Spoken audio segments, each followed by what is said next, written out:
Alrighty, welcome back to the Dating Coach panel. Today we have a special episode focused on polygyny and topics related to having multiple girlfriends or wives and how to set up such relationships. Super chats, $5 USD or more will be read out, increasing as we go on. Where are you guys joining us from? I'll go first. I'm from Baltimore, Maryland. I'm near Brisbane, Australia. My name is Maverick, and I am here from Southern California. I go online by the name of AbuAmerican, and I am an American living in Germany. How strange. How did you end up there? Military, like everybody. Okay, American, makes yeah. sense. Got to keep those Germans under control somehow. Anyway, what if first question.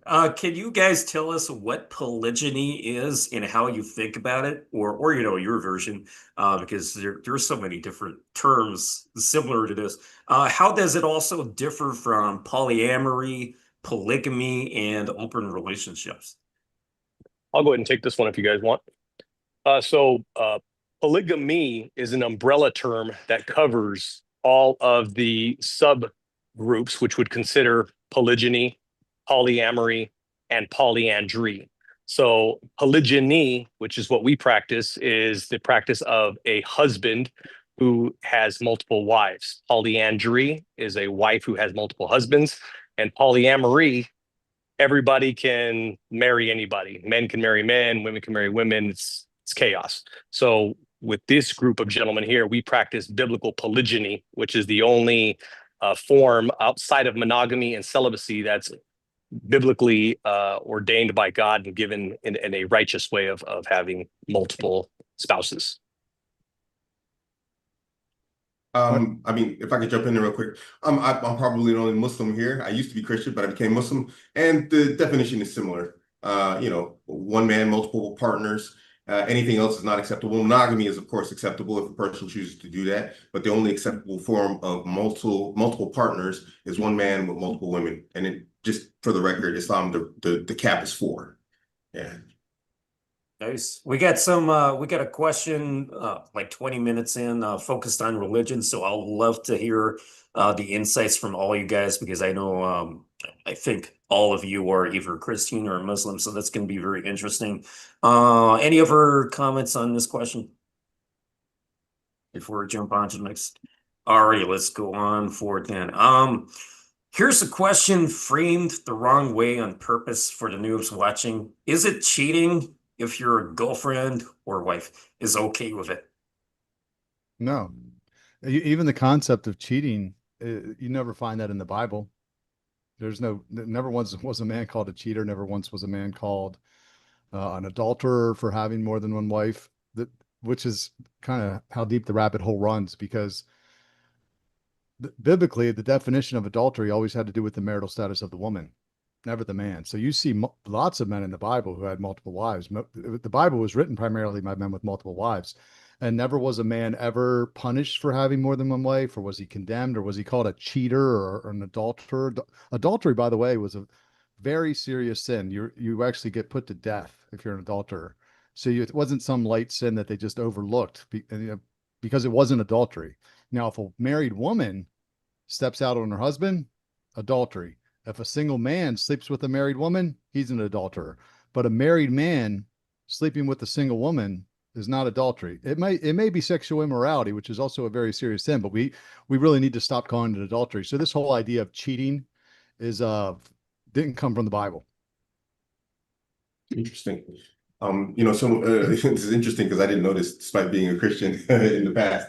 In Islam, we have a similar concept where basically the woman doesn't have to know in order for the man to take another wife. It is considered to be of good manners to let your wife know, but it's not an obligation. So again, just to reinforce what he's saying, even for Muslims, it's not cheating if a man takes another wife and his wife doesn't know about it, or if she does know about it. Either way, it's not considered cheating because religiously, she has no right to deny him something that was denied from Allah, God, directly. And therefore, he has no obligation to tell the incoming woman that he's married nor the current wife that he's married. But it is considered to be from good manners and a better way of living with your wife in order, to tell her you should, but it's not an obligation. So this, yeah, cheating I think Muslims are famous for adultery, getting stoned to death. So yeah, it's similar also. It's a pretty serious offense, adultery. It's not taken lightly. Yeah.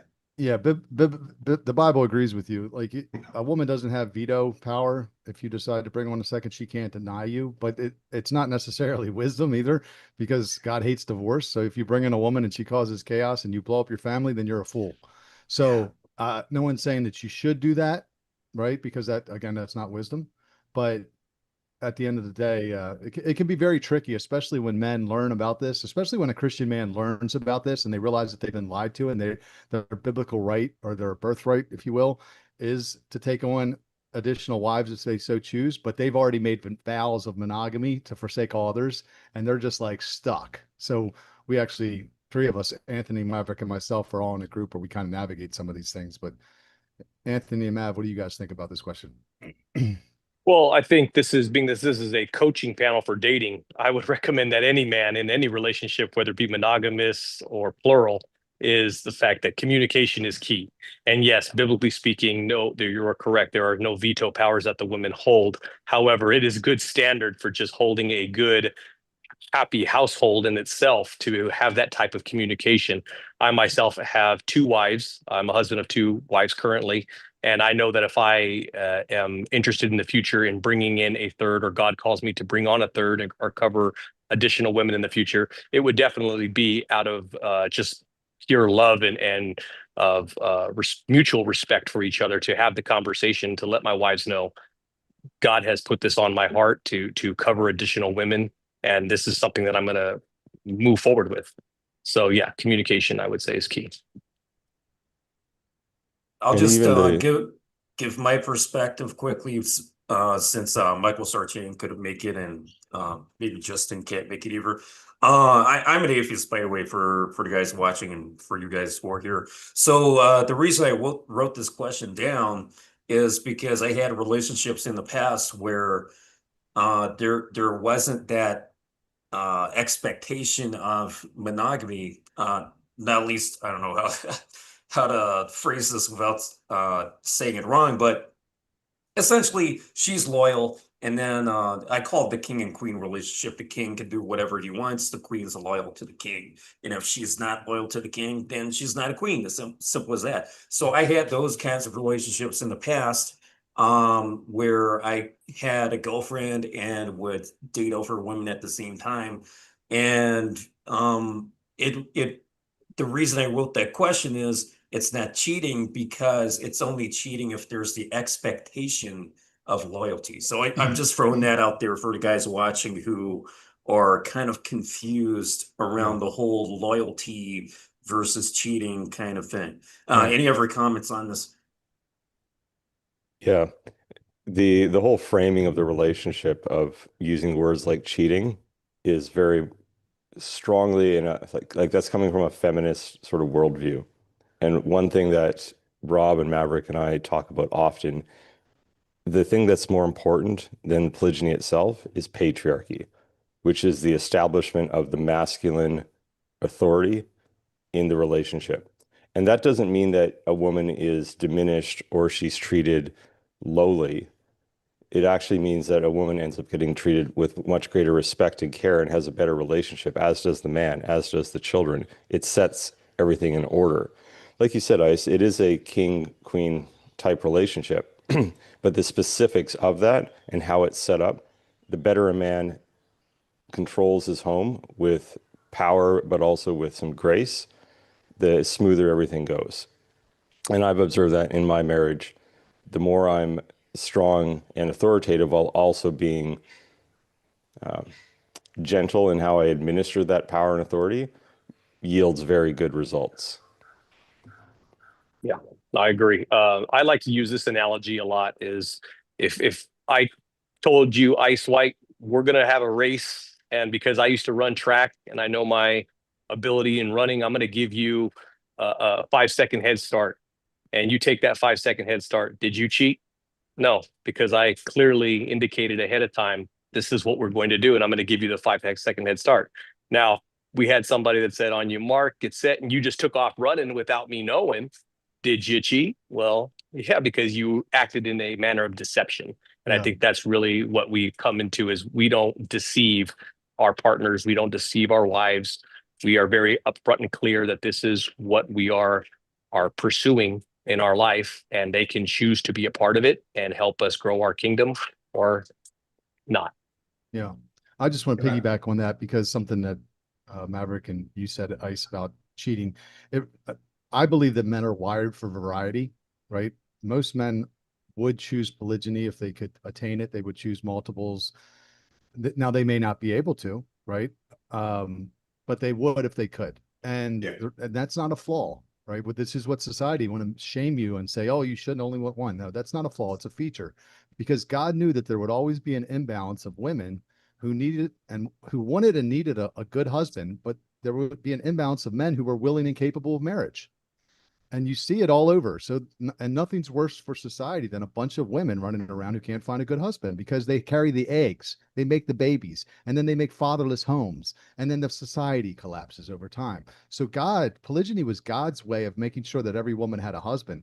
Monogamy only is man's way of making sure that every man has a wife. It literally reversed God's order. Okay. And you can see this in the Bible. It's very clear. Just go read.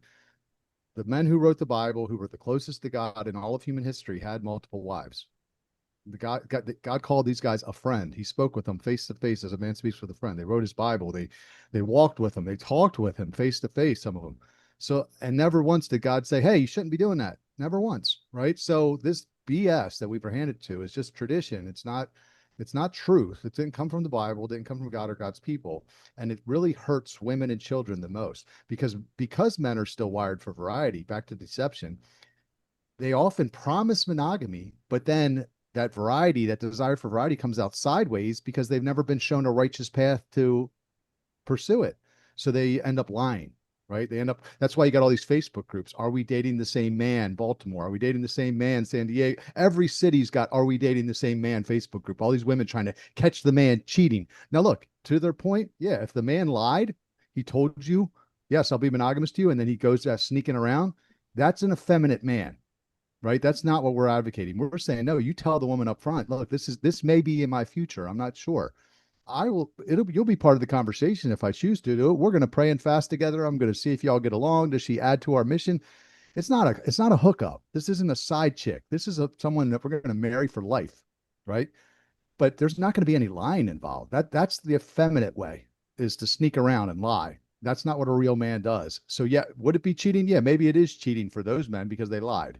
But that's not what we're suggesting. I'm going to jump in on a point from Anthony and Rob, both excellent points, I like to say. What Anthony was saying, I want to say, and Rob actually kind of covered it also, is one thing that a lot of people, especially women in the age of feminism, they overlook, is that how polygyny gives women dignity and honor. And okay, granted, we're in a time and an age where that's maybe not the most valued thing by women, where attention takes power over those things. But there are still a large number of women who would like to be honored and given dignity. Unlike the Tinder culture, the hookup culture, and all these things, like I said, the baby mamas, the single mothers, and all these types of things. There's no, whether it's from a high value male in their perspective, there's no dignity and honor in being the side chick, the secret side chick to a guy, that doesn't want to publicly own you. How many women would like to be publicly owned by the man that they consider high value, whether it's some movie star that they see in their mind, or the local guy that's the highest that they can achieve in their neighborhood. They would like that over being a secret side chick, like held in a dark, like I don't know, like that child you don't want anyone to know about. I don't know, maybe that's like an old movie tropism, but yeah. Just covering what Anthony said there. And then something that Rob said also that really struck me, and I see this a lot amongst young Muslim men, because I have a very large, young Muslim man following, and it rings very true. If a man is given the option to take multiple wives, he will. Again, repeating what he said, if as to whether or not he's capable and he has the capacity is a different conversation. But if I've asked multiple men, if you thought there was no consequence to having multiple wives, your parents wouldn't give you backlash, society wouldn't give you backlash, your wife wouldn't flip out, would you do it? And I've rarely come across a man who was honest with himself and said, no, this is our natural status. This is how we were created. And so this is how we should act and behave. We shouldn't. So many problems are happening currently in society. And I think we see this more. I can say from the African-American community in specific, we can see that the denial of the nature of how we were created is causing a lot of social problems. And this is people, of course, I guess Christians would say walking away and leaving the path of God and whatnot. Our terminology is different, but the ideology is the same. When you leave divine guidance, even in these matters of reproduction and partners and whatnot, chaos ensues. And who's the master of chaos? I mean, I think you guys would call him Lucifer. We call him Shaitan, Iblis. Nothing good comes from it. But yeah, just wanted to hit off on those points. Very, very solid. Very nice to hear. I would just add one last thing. Biology leaves clues. Like if you look at our reproductive ability between men and women, they're really different. Women make one baby a year. How many babies can I make a year? Millions if I have enough women, right? Like I literally produce millions of sperm cells daily, I think. So I can make babies far later in life than a woman. She stops when she hits menopause. The biology left clues. If that, none of those things would make sense if it was supposed to be monogamy only, because God set all this stuff in motion. So it's really not hard to see polygyny. Women want what other women have. That's known amongst mammals. The chimpanzees, the male chimpanzees, the female chimpanzees want the male chimp with all the women. They don't want the single chimp, right? So, and everybody knows you put on a wedding ring. It's probably one of the best pickup tactics you can do, right? So like women want what other women have. I think Michael Sartain, actually, speaking of him, they did a study where they asked about men's attractiveness. And first they said he was single, and it was like 50% of women said he was attractive. But then when they said he was married, it shot up to like 90% women thought he was attractive just because they thought he was married.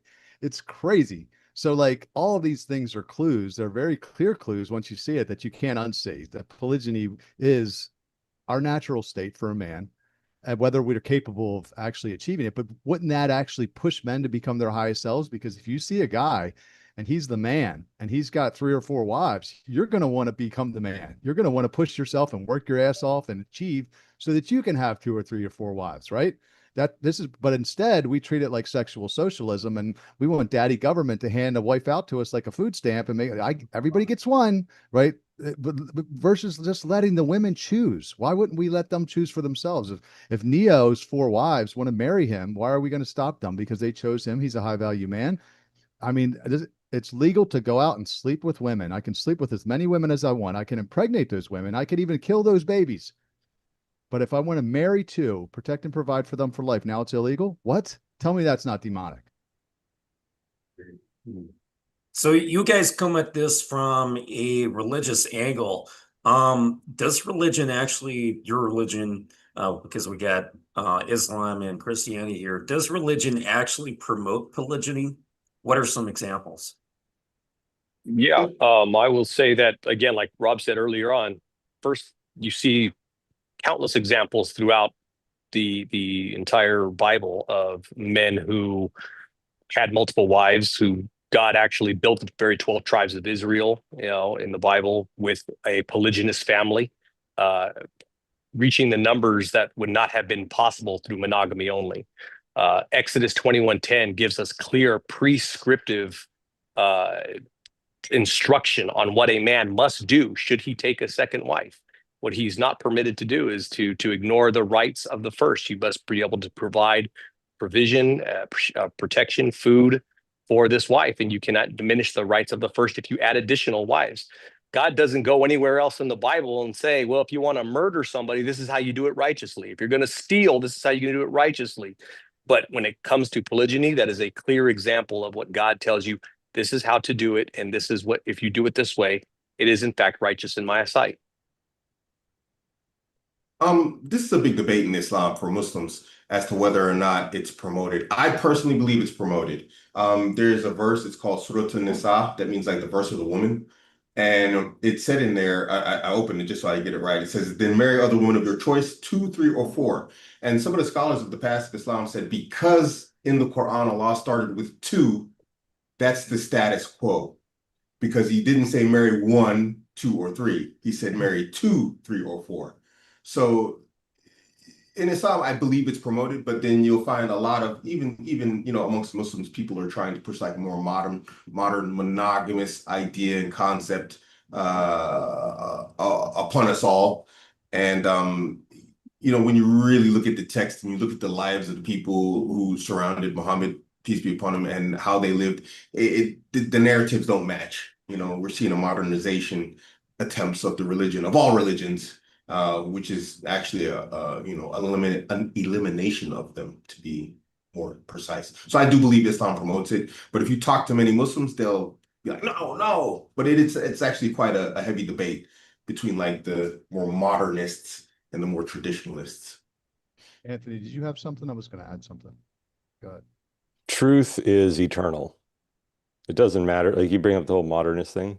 Yeah, I'm pretty disgusted by people who are, always trying to be politically correct or revise truth, regardless of what, position you take. Like, that's how I see God. He's eternal, always has been, always will be, is the word, it is the source of truth, is the truth. So I see it as a sign of weakness for people who would seek to twist the truth for whatever aims, whether they're scared of what other people say or they have an agenda. It's always because they have an agenda. But when someone is truly in obedience and submission to the Lord, then you become okay with the truth, whatever consequences come from it, whatever it means in your life, because you're fearing the Lord. You're not fearing the society. You're not fearing what other people say. And that goes as far as your family, your wife, the government, and even yourself. Like you completely subject yourself to the truth. And when you do that, life gets much better, even though there may be hardships and tribulations along the way. It's a whole lot better to be honest than to be sneaky and manipulative of the truth.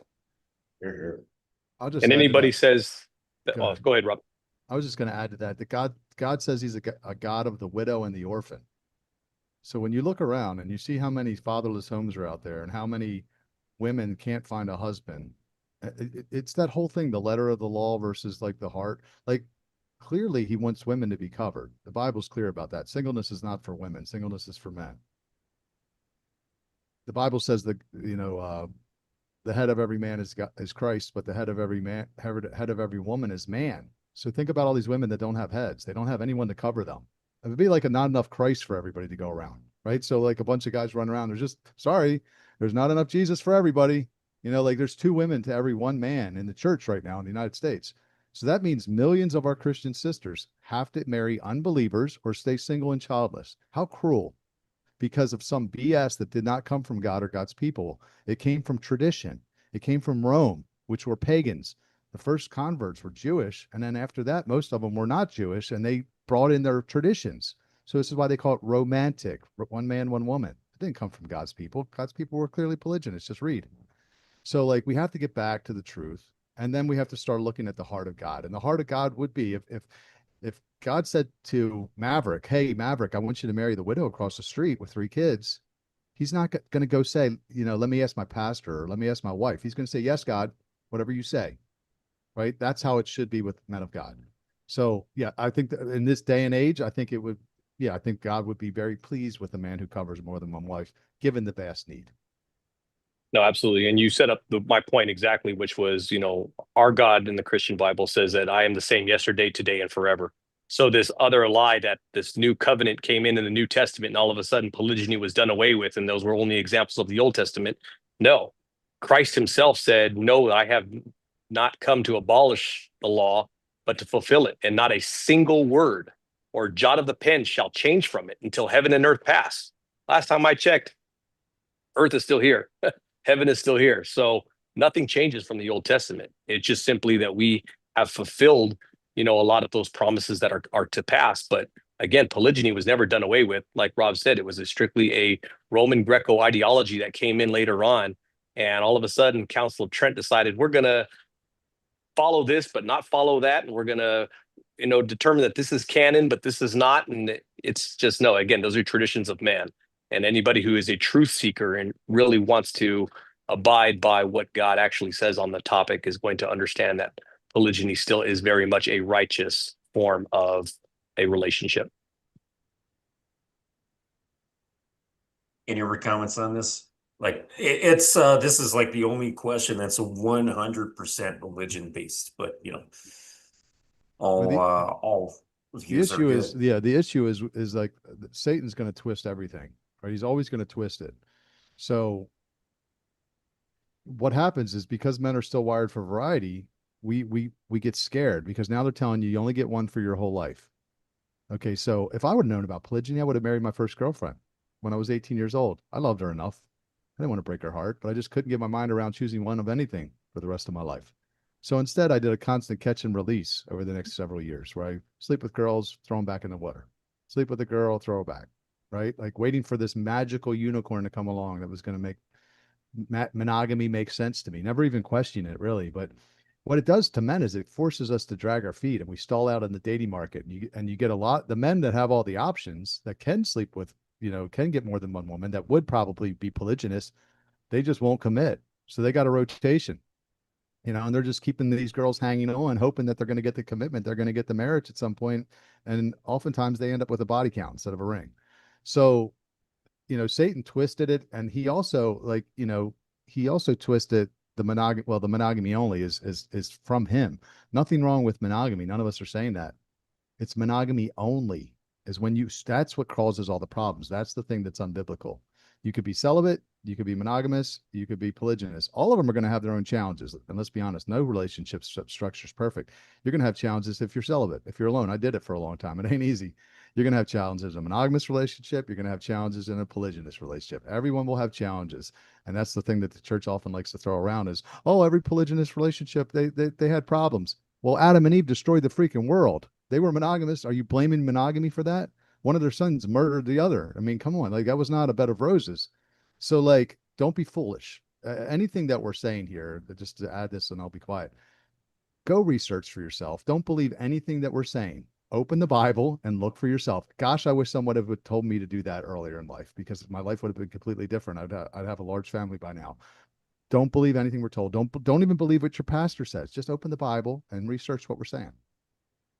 And understand that the King James Version is, you have to do a little bit more beyond what we're given than just this English version. I mean, nowadays we have no excuses. We have the internet at our fingertips, where we can easily access a concordance or a lexicon to see the original Hebrew text, the original Koine Greek text, to see how it was originally written. And you will find that many of the words in the scriptures that are used against polygyny don't mean what they say the church says that it means. Yep. It's an English butchering of God's word, and it's unfortunate. But again, now we don't have the excuses of, well, this is just what I was taught. I'm sure we were all taught this at one point in time, but we actually cared enough to do some research and dig deeper into what God's original word said, and we came to the truth in doing so, and at some of us at a heavy cost. But I, again, as a truth seeker, I will always side with God's truth over any earthly relationship that I may lose over it. Can I jump in on a point? Again, off of something Rob said, it's a very good point. And for anybody who's on the fence about polygyny, especially from a religious standpoint, because I think it's the same here for the rest of the panel. I can't support just going out and sleeping around. As Muslims, it's not something that, I can support. But if you're looking at polygyny from a religious standpoint, should I do it? Should I not do it? And people are using, like he said, the statement, it causes a lot of problems in the relationships. I've had this conversation with a lot of Muslim men, and I'm like, look at the divorce rate in, we call it the community, we'll just call it the Muslim community. It's pretty high right now.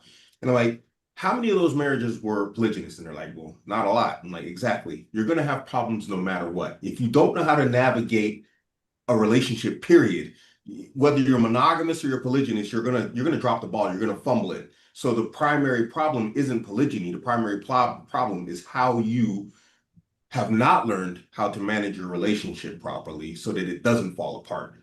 Polygyny isn't a factor. I tell men all the time, and I do consultations with men, be they Muslim or not Muslim. I don't care where you come from. You can talk to me. I'll try and help you out, because I want men to get married, have children, stay together, and be happy, because that's what I want for myself. And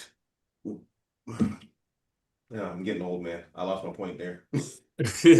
I got a little train of thought that's related to that. So just 2 days Yeah, ago, please jump in. I released an article 2 days ago on a website called Dating Coworkers. I got some examples. So a lot of guys that this may seem off track a little bit, but it's similar to what I heard you say.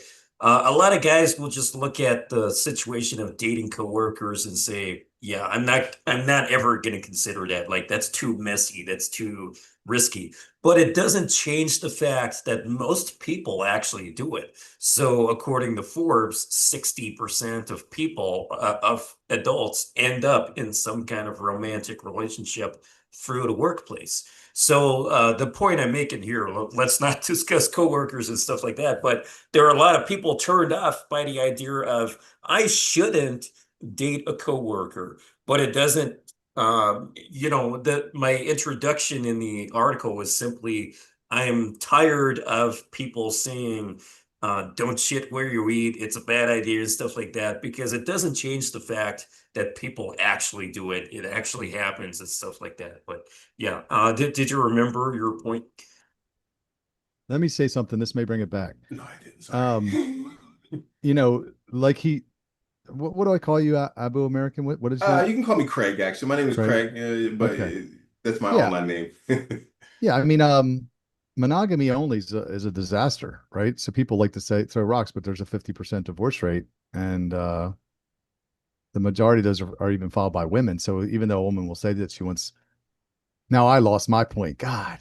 No, I did you remember made my an point, though. incredible I point remembered my point. So earlier. we're ping-ponging there. Oh, I okay, remembered. there we My go. point was, Go ahead. my point was that if you're considering it, go ahead, as long as as long as you have a good relationship with your current wife. And that's because more women, I say this all the time and I stand by it, more women are open to polygyny than you actually believe. Yeah. A lot of them will immediately say no, but that's a knee-jerk reaction, Absolutely. obviously. Yeah, and they're more into it. They're not, I wouldn't say into it, but they're more open to it than you might believe. So if you're considering it, don't let the naysayers, polygyny is going to cause a lot of problems. You either have problems or you don't. Yeah. Either you're good with women or not. I know. We got a question on that coming up, so that's going to be perfect. Let me just, Probably after this. Go ahead. I remember what I wanted to say is that the beauty of polygyny is yes, he talked about the high divorce rate amongst monogamy only. And if you look at it, with polygyny, a woman can look at a man's track record. So a woman that maybe Maverick's considering, she could just look at, he's got a resume. How's he treating his first two wives? Well, he's a pretty good husband. Look at, he provides for that. So right now, of course, you got a high divorce rate under monogamy. You got a bunch of men that were never tested. Why would we tell the most capable men amongst us that they can only have one? That doesn't even make sense. The most capable men should cover more than one, right? Men who aren't capable shouldn't get any. And that's a biblical principle, it says to him who has, he'll be given more, and to whom has not, even what he has will be taken away. So this is fairness. Everybody gets one. That's not from God. Like, no, we need to let the most capable men, and again, that's a much safer choice for a woman versus marrying a man. She doesn't know what kind of man she's going to get once she gets into marriage. Is he going to beat her? Is he going to provide? Is he going to be a deadbeat? A man that's got a wife and a track record, much safer choice. I really like what you said earlier about the kind of effect it has, for like a better term, where you say, where previously when you were younger you would do catch and release, and then what happens in society when everyone's doing catch and release because they were not getting into any kinds of relationships at all, is everyone just has sex with more people in general and the average just goes up. And then, like you said, there are women who were just like still attached to rotations, thinking eventually I'm gonna be his exclusive woman, but you're currently not exclusive. So it's like it's a strange thing that is like, Can I jump in on that why would point? that be even any better than yeah, I don't know. Go ahead. I'd like to jump in on that point too. And guys, be careful with this. Any guys that are out there, like from the PUA pickup artist scene or whatever else, and you think, yeah, I'm gonna marry multiple women after being in the scene and betting a lot of women. That's difficult to untrain. I know that because I was good with women before I became Muslim, and I had to untrain myself from the sleeping around behaviors and mentalities to long-term relationship behaviors and mentalities, and they're not the same. You know, betting women and actually living with them in a good way, to where it's like you have long, continuous relationships and families. like myself, I think the gentleman here also, that's two totally different things. Don't think that you have to, sleep around with a lot of women in order to be good in a polygynous relationship. That's not correct. It's probably detrimental to you maintaining a relationship, because it's easy to think, okay, you know what? It's like it's the life of an attractive woman when you're good with women, in the same sense that they don't have to concentrate on how to take care of my man and stay with him to where it's like he wants to keep me. So you gain that same mentality and behavior where you start like, oh, okay, well, she wants to act up, I'll just rotate to another one. And it's hard to train yourself out of that, so make sure you guys don't fall for that like error, that mistake. There's a lot of the internet talking about that, sleep around, do this, do that, experience, rack up numbers. It's not necessary. Sure, it might be nice, but long term, if you're looking for like a family and a stable family and relationships, it's gonna cause you a lot of problems, in my humble opinion.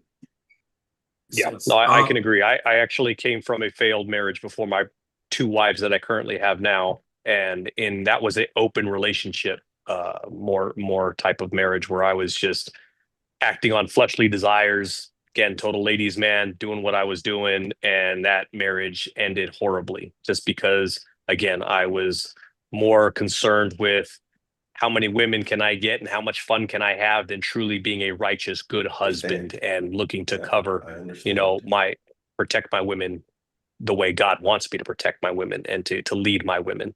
So I have a little bit of experience on both sides of the coin of doing the party thing, the party scene, and what have you. And interestingly enough, as Rob can attest, it's the world didn't have a problem with that. None of my personal friends, none of my family, my brothers, my cousins, that's just who he is. He's that type of guy. He's just a man whore, Oh, well, we love him anyway. But the moment I became a righteous, wanting to do it for the correct, godly reasons, all of a sudden I lost everybody. They all close their doors on me. Oh my God, he wants to take multiple wives. That's just, and that's Satan. That's Satan's doing exactly what he's done, is planting that seed and saying, hey, don't do it for the right reasons. Go ahead and do it for the worldly reasons, and everybody will accept you. But God says, jump in there, we're not of this world.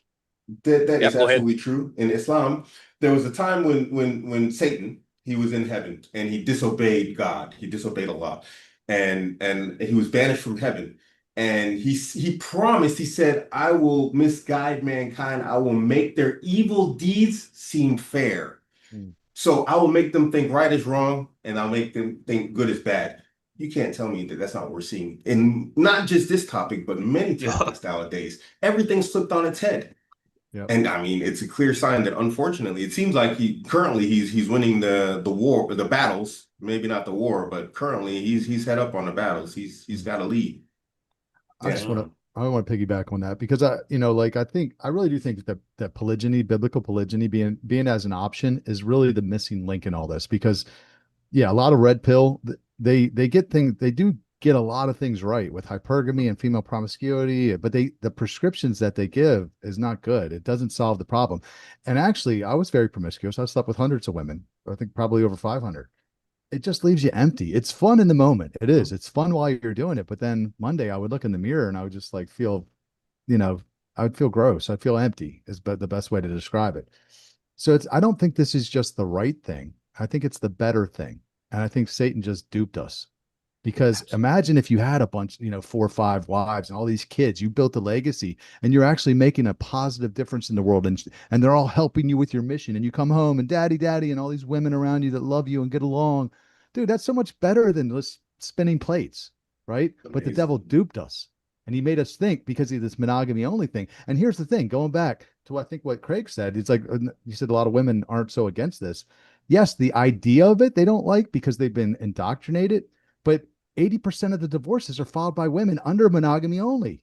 So because what happens is you lose the polarity, right? So what makes a relationship great is if you get a masculine man and a feminine woman, because then it's like a magnet and metal. They're going to stick together a lot better. But monogamy only creates this egalitarianism where we're kind of like equals. And we're both kind of she's more in her masculine, you're more in your feminine. And now all of a sudden, guess what? She gets bored. She files for divorce. Women need a little bit of drama. I mean, this is why they watch the shows they watch, and they always, you know, they like to gossip a little bit. They need a little drama to keep them interested. And I think even if you never practice polygyny, I say it just needs to be on the table. A woman needs to know this is my right. I may or may not, because then she knows that we're not equals. You know, as bad as that sounds, I'm the man and you're the woman. I have the right. You do not. If God tells me to, I will, and I'm not going to ask for your permission. Now we'll talk about it again. You're my number one advisor. I love you, but you're not going to get veto power on this. And that automatically pushes her into her feminine and you into your masculine. And I believe it'll divorce proof your life. But Satan gave us this, to what Craig said, he's confused everything. He's twisted everything. And monogamy only is like the biggest psyop that's ever been perpetrated on humanity, in my opinion. Not monogamy, but hold really on. We got some interesting stuff going on in the chat. Mr. Lucario just commented. You guys know who?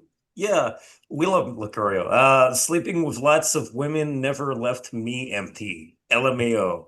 They left something empty. You know what? I mean, I can attest to that comment right there, because again, I was in the thousands. I mean, I literally was just changing my women like I changed my underwear and socks, man.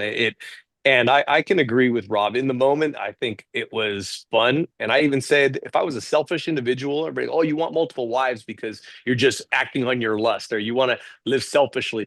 If I wanted to live selfishly, I'd be single. I'd have 0 wives, because it's a heck of a lot less of responsibility that I have on my plate. I don't have to worry about anybody else's feelings other than my own. And sometimes that is a great feeling. However, I will say this, that at the end of the day, when I was sleeping with all these women, they'd come and they'd go.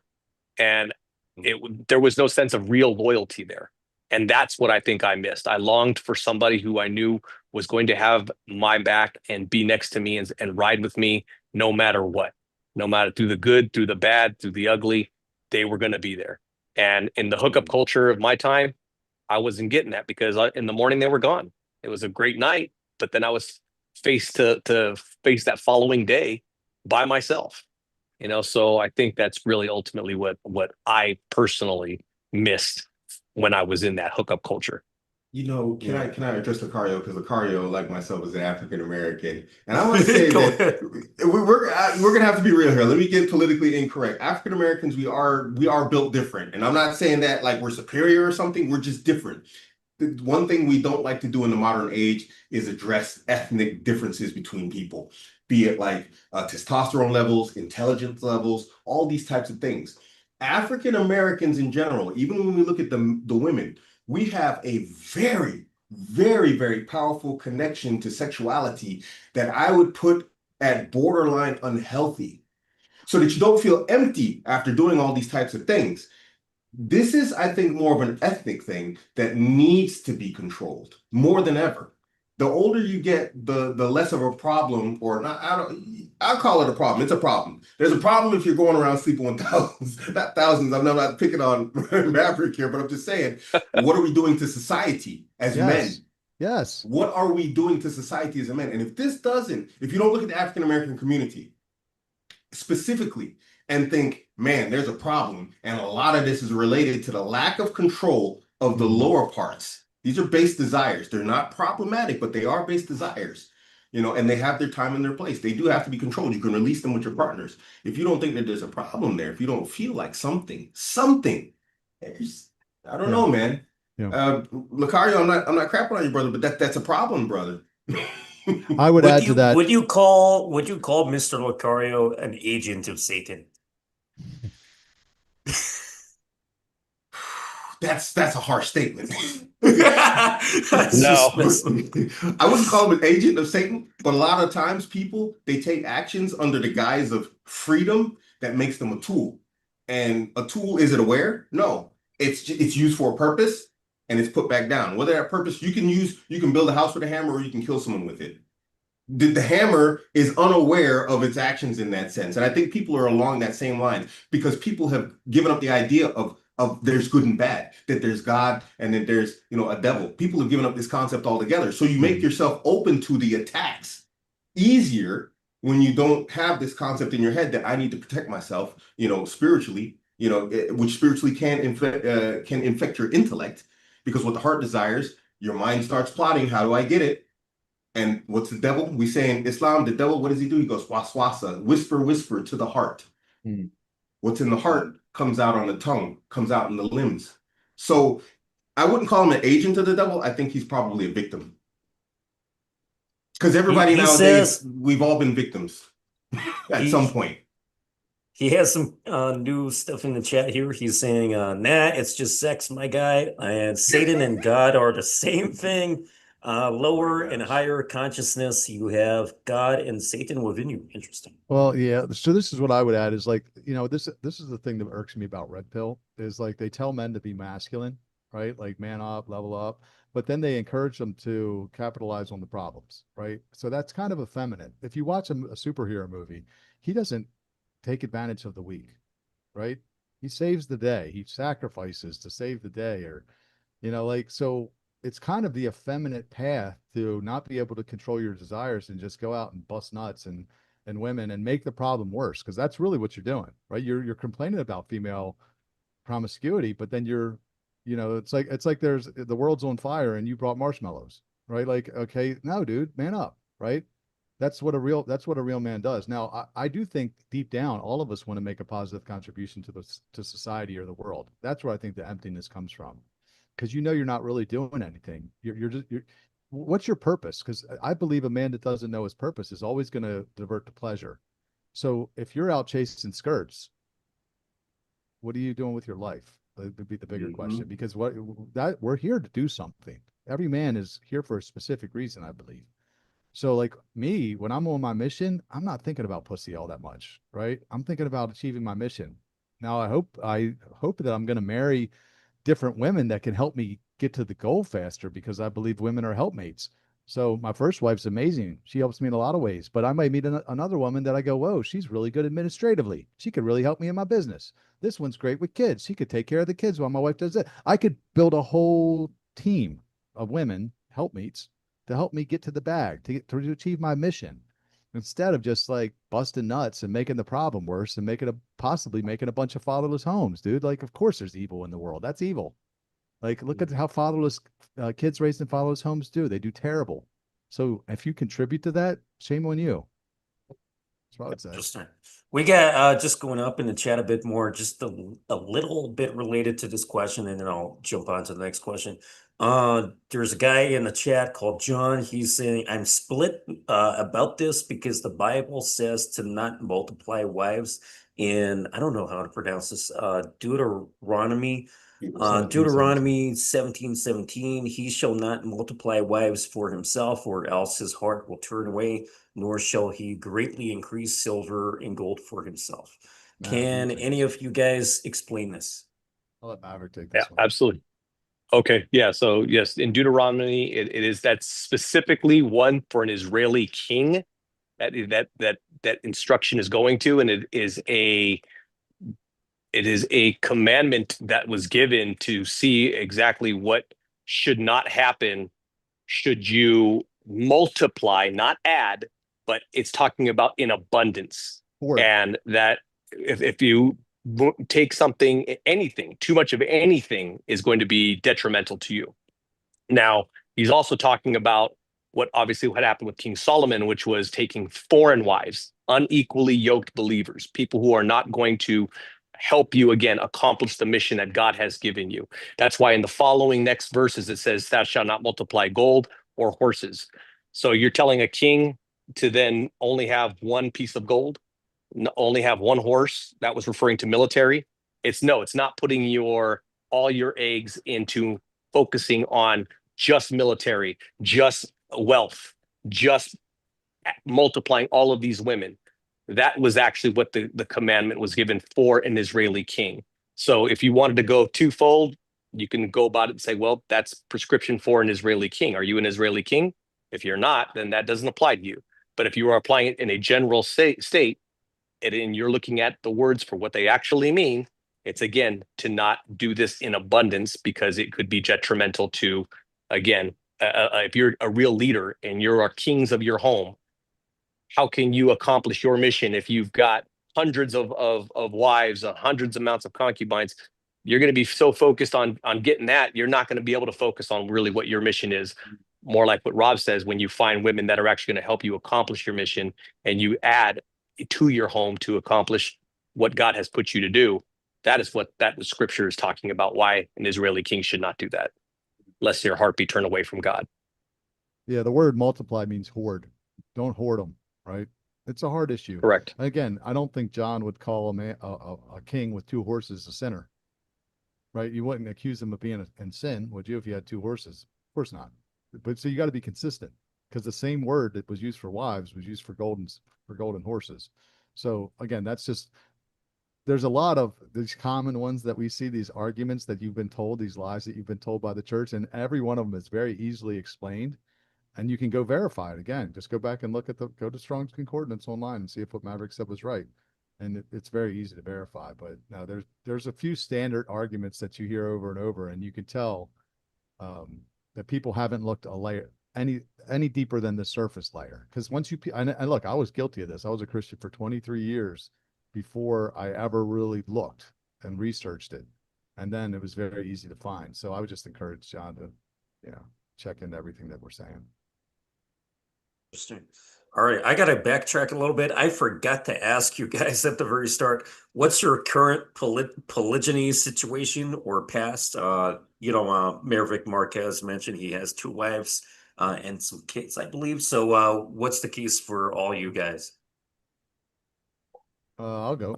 I'm married to 1 woman right now. Polygyny was our very first conversation. It's on the table if I choose to go that route, or really it's up to God.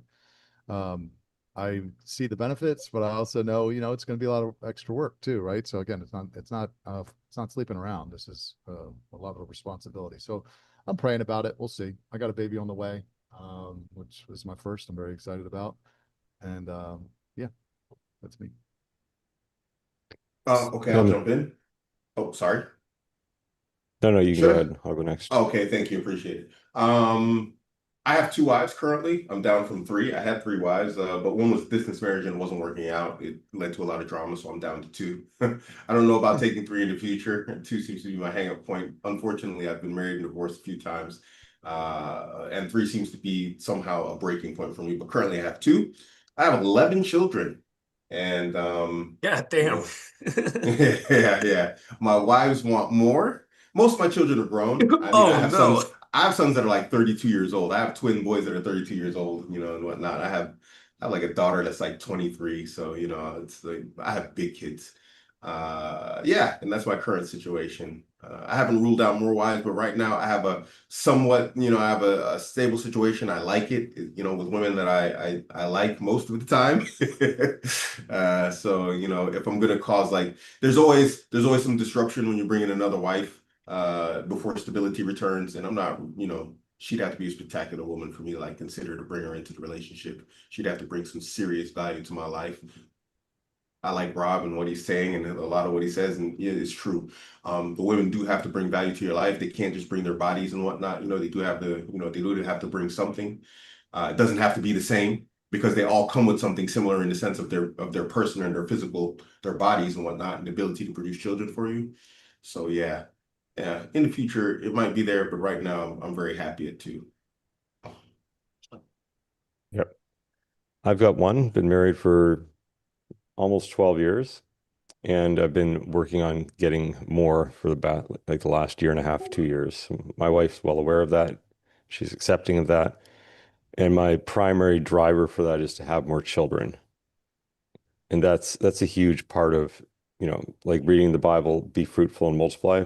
And that's a big problem I have with people who basically just use women for their pleasure. Aside from the fact that you're expending your energy, your seed, your time, your money, your resources, your focus, and essentially idolizing women, you're not producing life. And the whole point of life is to worship God and produce more life. So whether or not I get more is completely up to God. It's not about a must-have, must-happen situation, but I feel divinely led and inspired to do it. And the great thing is that a lot has changed in me positively as a man from this pursuit. Again, even if I don't ever have more women, I've leveled up substantially as a man and then as a husband.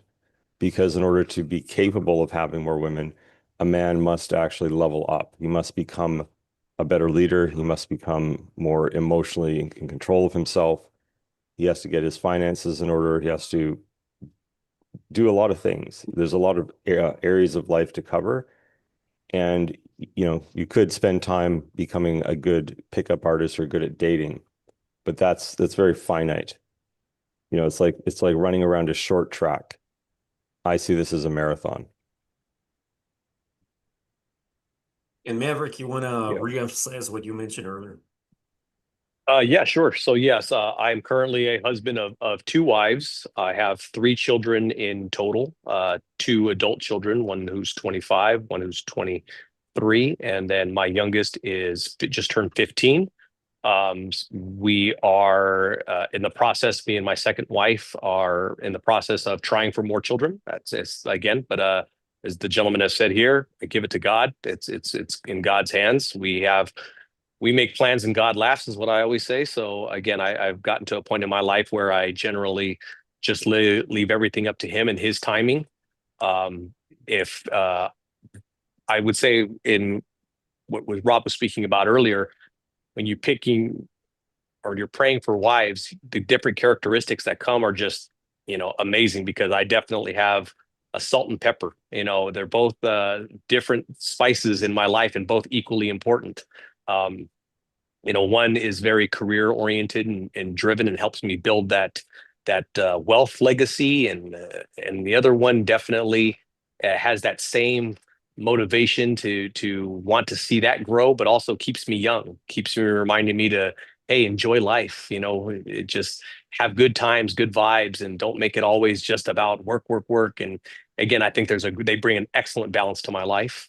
And I know my second wife is actually desires, a sister wife in the future. She longs for that additional sisterhood and making and establishing a real connection with, the additional women that may come into my life. So I think it is important, again, back to what I said earlier, the communication part of when that time comes, if God puts that on my heart, to give them a say in the matter. Again, not veto power, but definitely hey, what do you think about this girl? Or do you see yourself with them? I make it very much a point to get them meeting early on to say, hey, what do you think? How do you think it's a good fit? Do you think it's a good vibe? And again, it doesn't mean that I'm going to leave all the decision making in their plate, but definitely I do value their opinion, because I do want peace in my home and I don't want chaos in my home. And if I were to bring something that I saw in somebody and my wives immediately were going, yeah, no, we were seeing something that you don't, I'm going to trust their judgment in it too, because again, I don't want to end up having to just be in another divorce situation, or again, having any type of conflict in my home that is going to be too much for me to sit there and bear. That's going to make my home unpeaceful. So that's where we're at. That leads beautifully to our next question. When you have multiple girlfriends or wives, do you intend to have a hierarchy of the women, or are the women intended to be equal? And another layer to this, how do they interact with each other? So you mentioned sister wives, is that what they're called in every case? And are they only sexually attracted to you, or do they interact with each other in some way once in a while? What's the deal with that too? Well, in my situation, my wives are completely heterosexual. So they are, again, we have the one flesh union that is with me and each wife individually. They are not bisexual, so they don't engage sexually with one another. However, there are other households I know that run differently, but in my situation, that is the case for us.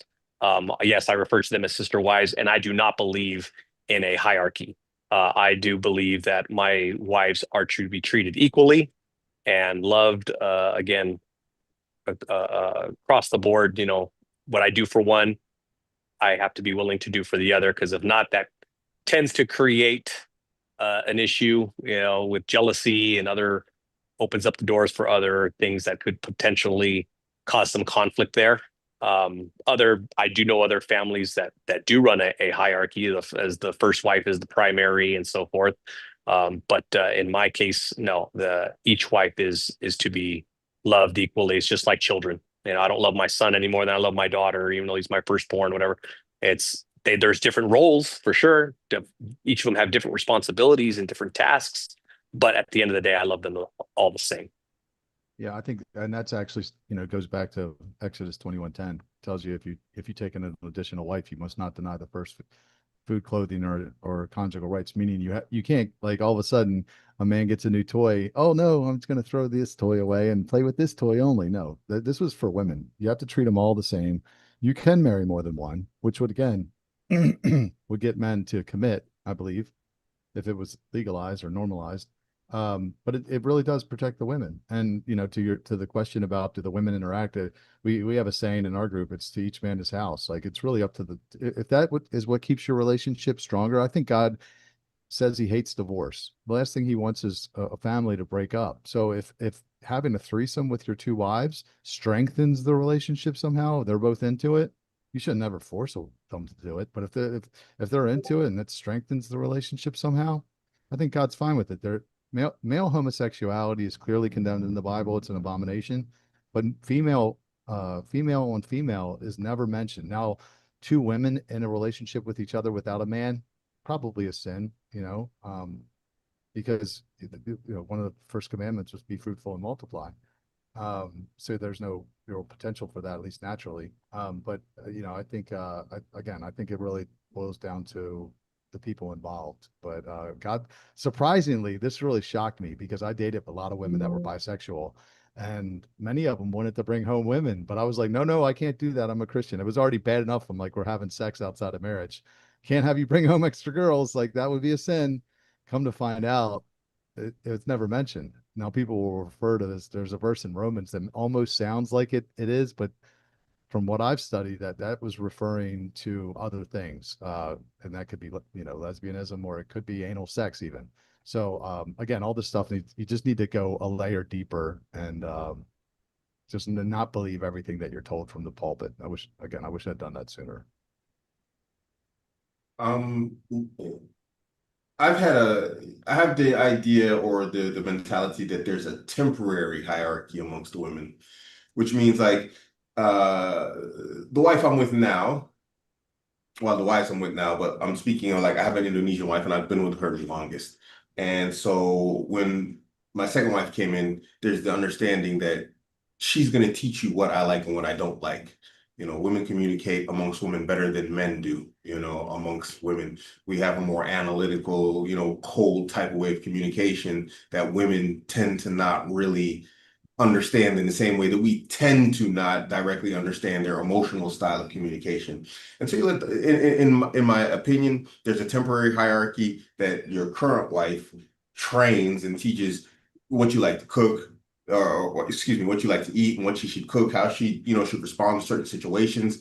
I got famous for a short amount of time because my Indonesian wife tied my shoes. This is not something I demanded of her. It came from her culture in Indonesia.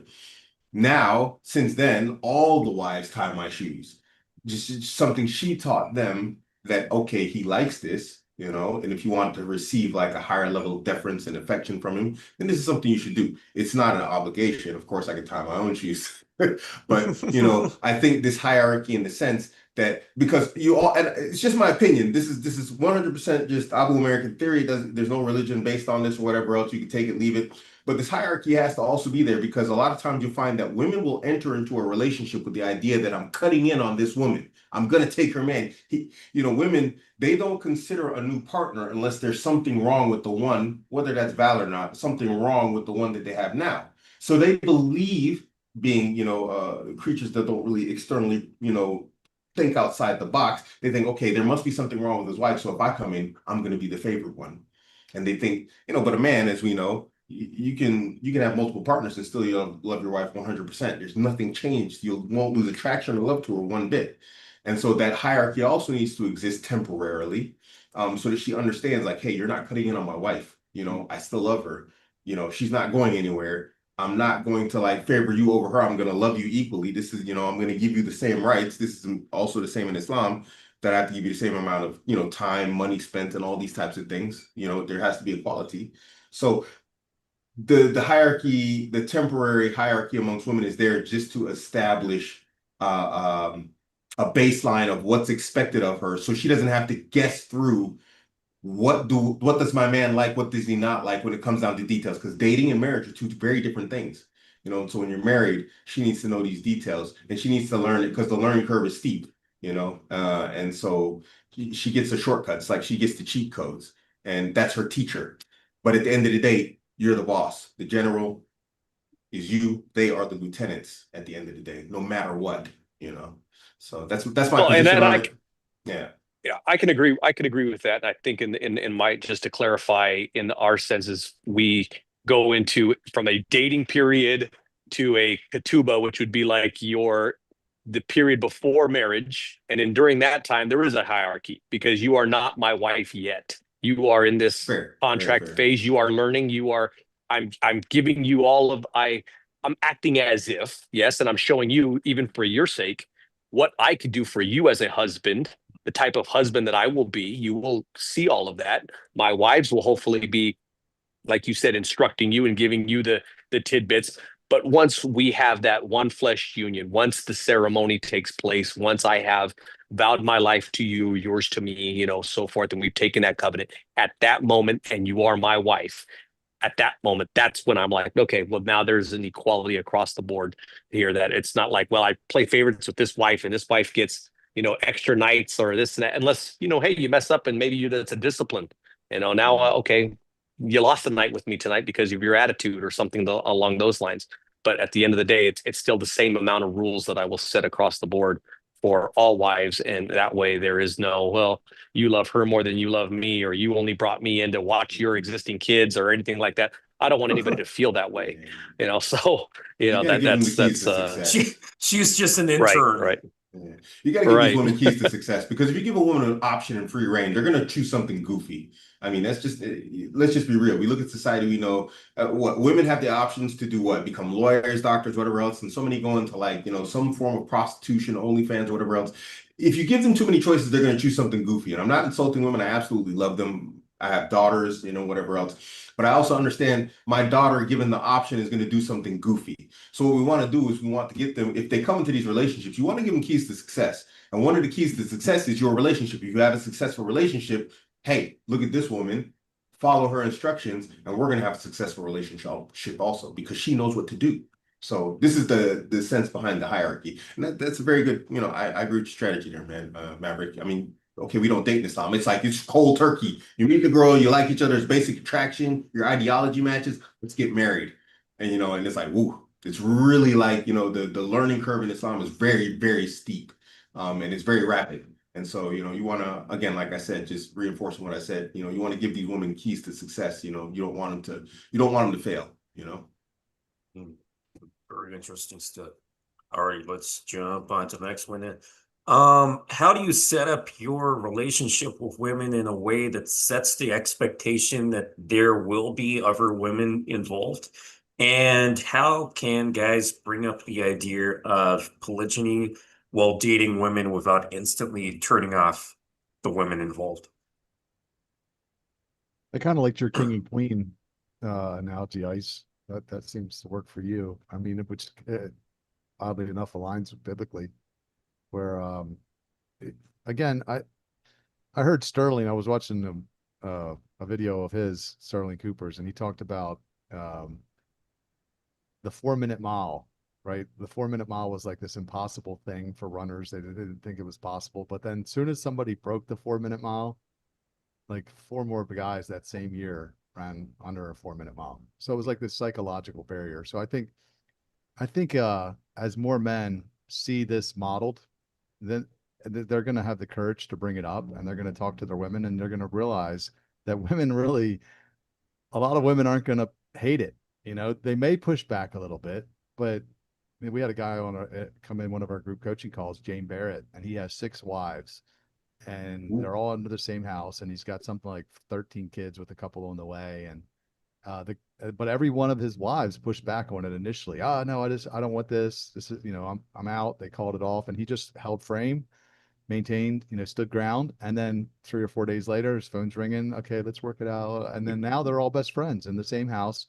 and they love it, right? So I think, to Craig's point, the worst thing you could do is ask a woman what she wants, right? Like a lot of times they don't know what they want. They don't know what they want to eat. They're emotional creatures, and that's a good thing because they're the best at nurturing and raising children. But we're logical, right? So if you know that this is what you want, then you just got to grow a set of balls and tell her early on that this is a possibility, and this is the thing that keeps men from doing it, because they get afraid of losing her, right? They're afraid to have the conversation because they're afraid she'll leave, and she might leave. She doesn't have to follow you. She can choose any man she wants. Are you a man worthy of sharing? To Anthony's point, that's the beauty of polygyny. You can't be an average man and expect to get a bunch of wives. You got to be a man that a woman would gladly share, that you're that high value. But if you are that high value and you bring it up, she probably won't leave because she realizes what's out there, and it's not good. So I think you just, you got to have the courage to have the conversation. And I would do it. I would do it early, but there definitely is an education that needs to happen here, because you need to let them know. Like for me, my wife, why she gained a lot of confidence, she sees that I'm not being led by my flesh. I pray about every decision I make. I'm very calculated, and she trusts that I'm following God and not my flesh. She doesn't think I'm going to just run out and marry some whore, that's going to, blow up our family. She doesn't. She knows that I'm not going to do that. So she believes that if I do this, it's going to be something I prayed about, and she's also advised on. So, and she sees that there could be some legit benefits for her, when this woman comes in, because many hands make light work. So I think you have to kind of sit down and talk to them about how this isn't such a bad deal for them too, so that's what I would do. But I liked your king and queen analogy. Yeah, on that So king and what? queen analogy, you mentioned it in the last call, but I also like to throw one more thing even on top of that, because even in that analogy, you're still looking at one king and one queen. I look at it more like a chessboard. You can have pawns, and if you can imagine to get those pawns all the way to the other side of the board, that pawn becomes a queen. And the more queens you have on the board, the more you have the ability to win that life, win that game, because the queens are going to make it far more easy for the king to do its job at the end of the day. So what could be a pawn could eventually turn into a queen, and that should be the ultimate goal, is get as many queens on that board in that game of chess that you can possibly get to, and then, sky's the limit at that point. I would say early as possible. Personally, I have a Russian wife, and I told her on the first meeting that I have a wife, which she didn't know when we were meeting. But when we met personally, face to face, I told her, yeah, I have a wife, and here we are, like 4 years later, kid and everything, polygynous relationship 4 years later. I think you should bring it up early, first, second meeting. If you're not playing the field or whatever else, and you're honest about like actually creating families, you should bring it up as early as possible. One thing I like to tell guys that are already married, like, don't try and change the rules. If you didn't talk about polygyny before you entered into the marriage, it's going to be real hard to transition to that later. This is something you need to bring up, even if you're not going to execute on it right now. Like Rob said, make it so it's clear it's an option on the table. I think Anthony said it also. Make sure it's an option that's on the table. It's understood that something that remains open as an option. And then you're going to have less problems in the future. Women like to be honest women like to tell on themselves, I say. They like to bring up particulars about their past because they want to be accepted for what and who they are. So later on, they can say stuff like, oh, you married me like this. It's the same for you. These are concepts that women understand, which is why they work very well. So if you're honest from the start, first off, they respect you because you're not afraid of them. You get more respect when you go forward with women fearlessly. And just for the record, Rob, Sterling, I like Sterling. I consider him a friend. He was on my channel. We did a show together. I think we did more than one show together. But anyway, they respect you when you're not afraid of them. They actually like that. And then there's also this attraction thing where women are like, they have what's it called in red pill? Social proof. Where it's like, okay, yeah, she wants him, so I want him too. And it's the same thing if you're single. Well, nobody wants him. Why should I want him? And so you have that social proof also. I think you should bring it up as early as possible. That's my humble opinion.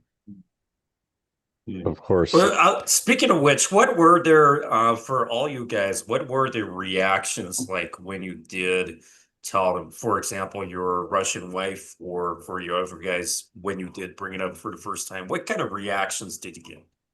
If I remember correctly, she wasn't surprised. She's like, she said, I'm not really surprised. How are you a guy like, you're pushing 50, you look good, you're fit and everything like this, you're in a good job and you're single? She said, doesn't make sense. It Women aren't made more stupid, sense for her.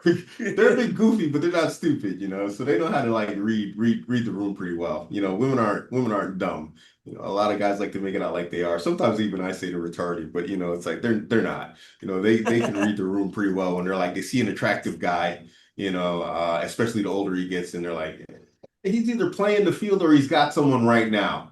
So yeah, It's the most Russian response ever. yeah, she wasn't really surprised. I thought it was going to be called off. I thought, okay, this is going to be our first and last meeting, but yeah, here we are, happy. I think Anthony has something. Go ahead, Anthony. Well, in my case, I was married for 10 years when I told her, and that marriage was started with monogamous intentions. But what's interesting is I actually had my marriage vows on a piece of paper, and I kept that piece of paper, and I found it at that time, and I read it, and there was nothing specifically in there about monogamy. Of course, that's what, we understood each other to be. So when I told her, she was shocked, she was upset, but she didn't like absolutely freak out. She didn't, start threatening like I'm going to divorce you, I'm going to do this and I'm going to do that. Because I'd also been preparing her with other things. And I didn't just, watch a YouTube video and then go and tell her that same day. Like I was studying for 6 months to ensure that this was actually biblically sound and that it was also going to be a good move for me in my life, like a good move on the chessboard before I sat down and told her what my intentions are. And then I was very patient. I provided lots of material for her to read. I gave her space to process it. I encouraged her to talk to other women who were living this sort of lifestyle so that she could go and, just get educated. And it's because of that time where she was, we were living monogamously, it's taken a year and a half for her to come around to it and even get to the point where she's like, she still has some reservations as a woman who doesn't, women just, if they don't have to share, they won't. But she's even realized that, and I'm going to paraphrase, she said, she came to the realization that prescriptive or forced monogamy can be a type of disempowerment for women, especially if you're living a more natural lifestyle. Like if you're doing, like we homeschool, for example, and she's a stay-at-home mom. And she's realized that in order to keep the house in a high level of care, to keep the kids, happy and taught and fed and do the groceries, do the laundry, like all the domestic work, she's realized that it's very hard to do that as one woman at a high level. So that's where she came up with the statement to me is like, I've come to the realization that, if you want to have a high quality of life and live a natural lifestyle, as one woman, one man, it's actually very disempowering. So she's looking forward to it in that sense. And it's one thing to say it and another thing to do it. So I'm prepared for whatever comes, and I'm being tested and strengthened by those challenges. As far as new women, being upfront. And I've tested out a lot of different ways on dating profiles of being like really blunt or not saying anything at all. And now I'm in like kind of in the middle of it being insinuated, suggested. And I know women are smart enough to read between the lines. And then, of course, first date, first phone call, I make it abundantly clear. And I'm confident that the right women will be cool with it. It's a little annoying when a woman says no, or things are going really well. And then as soon as she gets it, when the penny drops, she like completely shifts her energy. That can be a little bit disappointing, but I'd rather have someone who's like leaning in and is like a overwhelming yes than, arm twisting a woman into it, where she's like, oh, I really like him. He's attractive. He's got all these good qualities, but I just can't really get over that multiple thing. I don't want that. Like she has to be 10 out of 10 as far as her commitment and her interest in me and my whole package. Yeah. Can I disagree with you slightly there? I like to classify women into groups of threes. And almost every topic I classify women into groups of three. And so, like in the topic of polygyny, there's groups of threes. And I actually took this from this guy. I'm not really fond of his material, something dragon. I'm not really fond of his material, to be honest. But I got the concept from him. So polygyny, there's three types of women. There's those that are, enthusiastic about it, those that are on the fence, and there's those who are vehemently opposed to it. And obviously, your focus is going to be the two, which are those who are enthusiastic or just like, hey, yeah, sure, and then those who are on the fence about it. Yeah, that's just my opinion. So in that sense, I mean, I think I disagree with you a little bit there. It's not like a significant thing. Just it's just like you have to. I think being early on about it is about identifying the first two, the most what do you call it, agreeable in that sense, to go along with your plan of polygyny. Those who are totally down for it, and those who are on the fence about it. The one who's on the fence about it is going to be like, yeah, I don't know. She's the one who's thinking about her family, her friends, and all these types of stuff. But internally herself, she's not really like, I like this guy. She's like, I've been a side chick, or maybe she's like, I might end up as a side chick. Hopefully she's never been one, but she's on the fence about it because she's more thinking about the social implications, which are more important to women. We tend to forge our way as men and like, hey, screw anybody who gets in the path of my mission, whether it be to take multiple wives, open a business, whatever else. We tend to run or bulldoze social expectations. Women don't do that, obviously, and those are going to be the ones that are going to be on the fence more than anything else. It's mostly social expectations that are those ones that are in the middle, like, I don't know. So yeah, just a little bit. Well, my experience with the ones who are not all in hasn't led anywhere. Like I've had a woman I was talking to for about 3 or 4 months, long distance because she was in America, I'm in Australia, and we're actually getting to the point close to like having her come over. But yeah, it's like we clicked, we had chemistry, but she wasn't really fully into it. And then eventually she called me and said, I've been thinking and praying about it, and this isn't for me. And I'm not saying like that's the hard rule, but I've got one woman I'm talking to. I'm going to meet her today actually, and she's leaning in hard. Like she's really interested. I'm not having to like pull all the stops and the tricks and the games and the pickup lines. She's just like, everything that you've written, I love it. I'm all about it. So I would really prefer someone who is not hard, or someone who's like really clicks and is dynamically energized by who I am and what I am. It doesn't mean I don't have to do a bit of song and dance, of course, but I'm also thinking about it. She's not just marrying me, she's marrying the family. And I don't mean that in in a sexual way. I mean, I'm creating a village. And every time I add a new member, I have to now think, if there's a new potential member, how does that new fish affect the whole pool? It's not just me and her. It's yes, me and her, but also I do want the sister wife. No, it's not I require the sister wives to get along. I will not bring someone in just because I've decided I want one and too bad I'm the king. As a wise king, I'm like tending my garden very carefully. And I'm thinking about how those women are going to get along. I'm going to introduce them to each other. They're going to have a time to get to know each other. And I'm going to observe how a new woman's going to be around the existing children. Like there's going to be a trial period, not like a trial period of having sex, but a trial period of being in the village. She's an intern. Yeah, like an intern, like an intern without the sex, to see how does she play with all the other, kids in the school. Does anybody mind if I jump in like a slight side conversation with Anthony here? I don't want to hijack this. Does anybody mind? Go ahead. It's all good. I want to give you a story about my current situation. So my Russian wife, my Indonesian wife. When I got married to my Russian wife, on the second meeting, I actually took my Indonesian wife with me. This is something I've done for quite a time, quite a bit of meetings. My Indonesian wife tended to always go with me and meet the women. Sometimes it worked out well, sometimes it didn't. But they got along really well at the start. And later on, years in, they're like absolute enemies. At first, they were like, I have pictures, photos, we're all together. We're like, we'd spend time on the weekends together when I wasn't working and everything. At the time, I was working at Tesla, at the construction here in Germany. And, so she'd come out of Brandenburg. I live in the countryside and everything. She lived in Berlin, in the city. And it was great for a few years. And then at some point, just something clicked and it turned and it went really bad. Now, I'm just saying this because I mean, you say you have one wife, and so I'm just giving you my personal experience. It's very difficult, in my humble opinion, to mandate like friendliness and love and cooperation between, two sovereign individuals. There's a very tall order. Um, I've tried it, and it's not always easy. You just have personalities that click and personalities that don't, but that can't deter you as a man. Like, they're very jealous just because of their anger at each other, but you can't let that influence you. I'm just an eventuality. Maybe it'll happen to you, maybe it won't. I hope it doesn't, because it's saddening when two people that you love hate each other.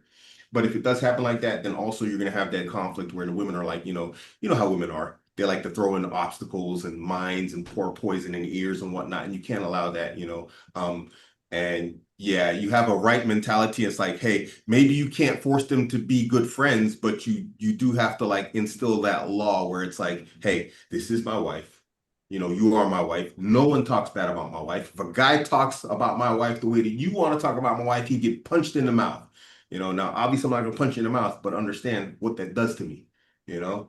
Um, so just I would say go forward and be very exceptionally vigilant if you're going to mandate that they do be friends. Because that was a rule of mine, like you have to get along. And the rule still is like children have free reign in any house, and they do. I travel because of work now, and children from each families travel with me with different wives and whatnot.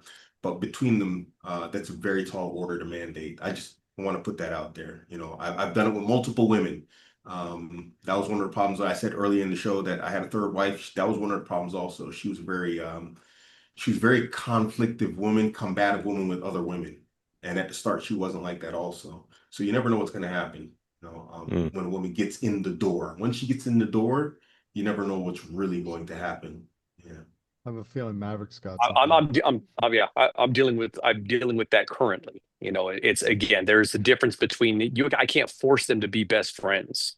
However, I can enforce a mutual respect and Absolutely. understanding the roles that they hold in my life.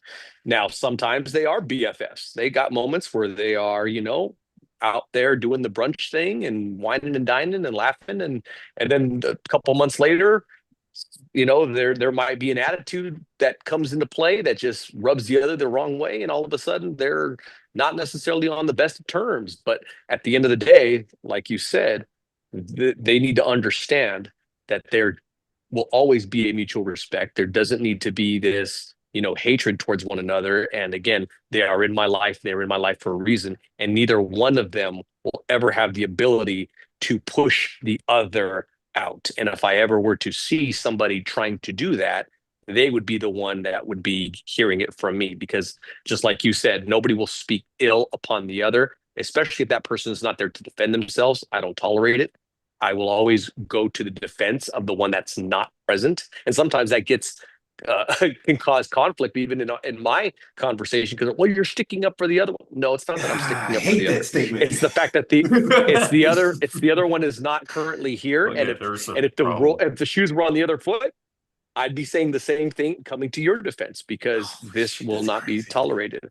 They have the So same it playbook, is man. the tall order.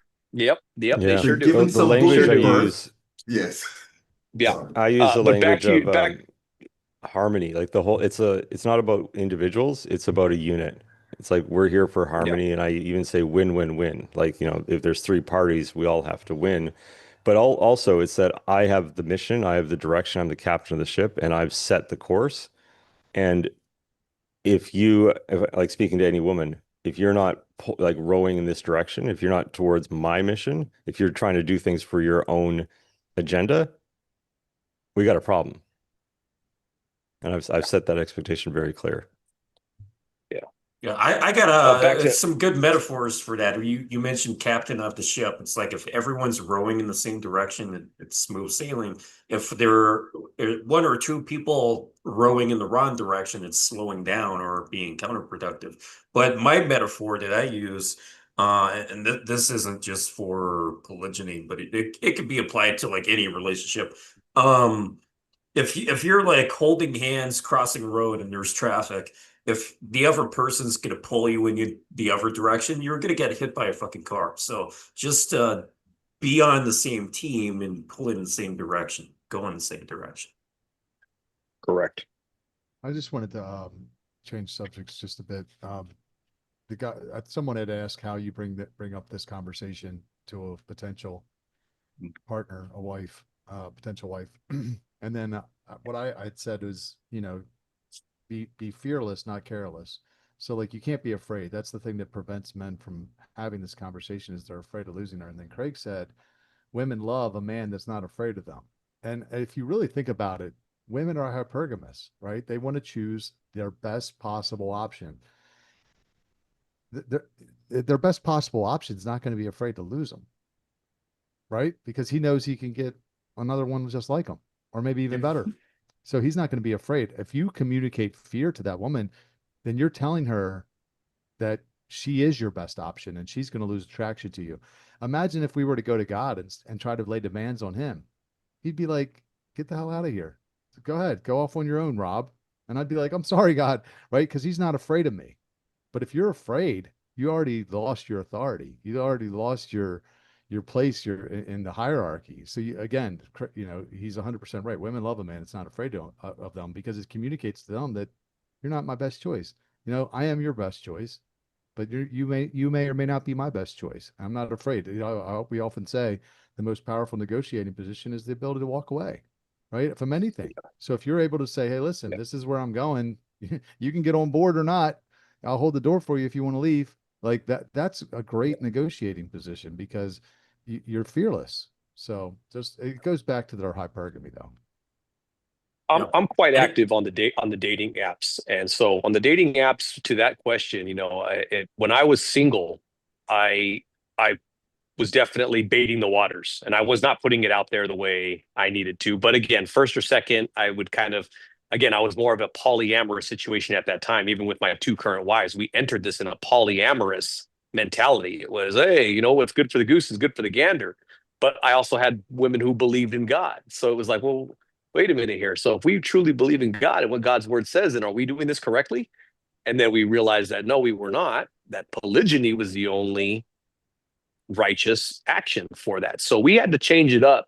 And that was a difficult conversation to have, but it was more about just putting actions into place. Now, and on the dating apps, if you check my profiles or whatever, it's right there. It's flat out just in my profile. Husband of 2 wives, potentially seeking a third if God puts it on my heart. And I'm not getting flooded with a bunch of matches like I used to when I didn't have it on there. However, when I do, I already know that they've already either I get the, oh snap, I didn't read your profile, never mind, or I get the, hey, so this is interesting, and so I've already got them hooked and baited from right away if they're going to engage in conversation with me. So it's very easy to move forward from there, because I don't ever want them to feel I'm hiding either of my wives, or my wives were I was ashamed of them in any way, shape, or form. It's here it is. This is everything that it is. You make a decision if this is something that interests you or it doesn't. And now if there's a match on there, generally 9 times out of 10, either they're interested or they just didn't read the profile and they were lazy. So I put it out there very, very from the very get-go in my current situation.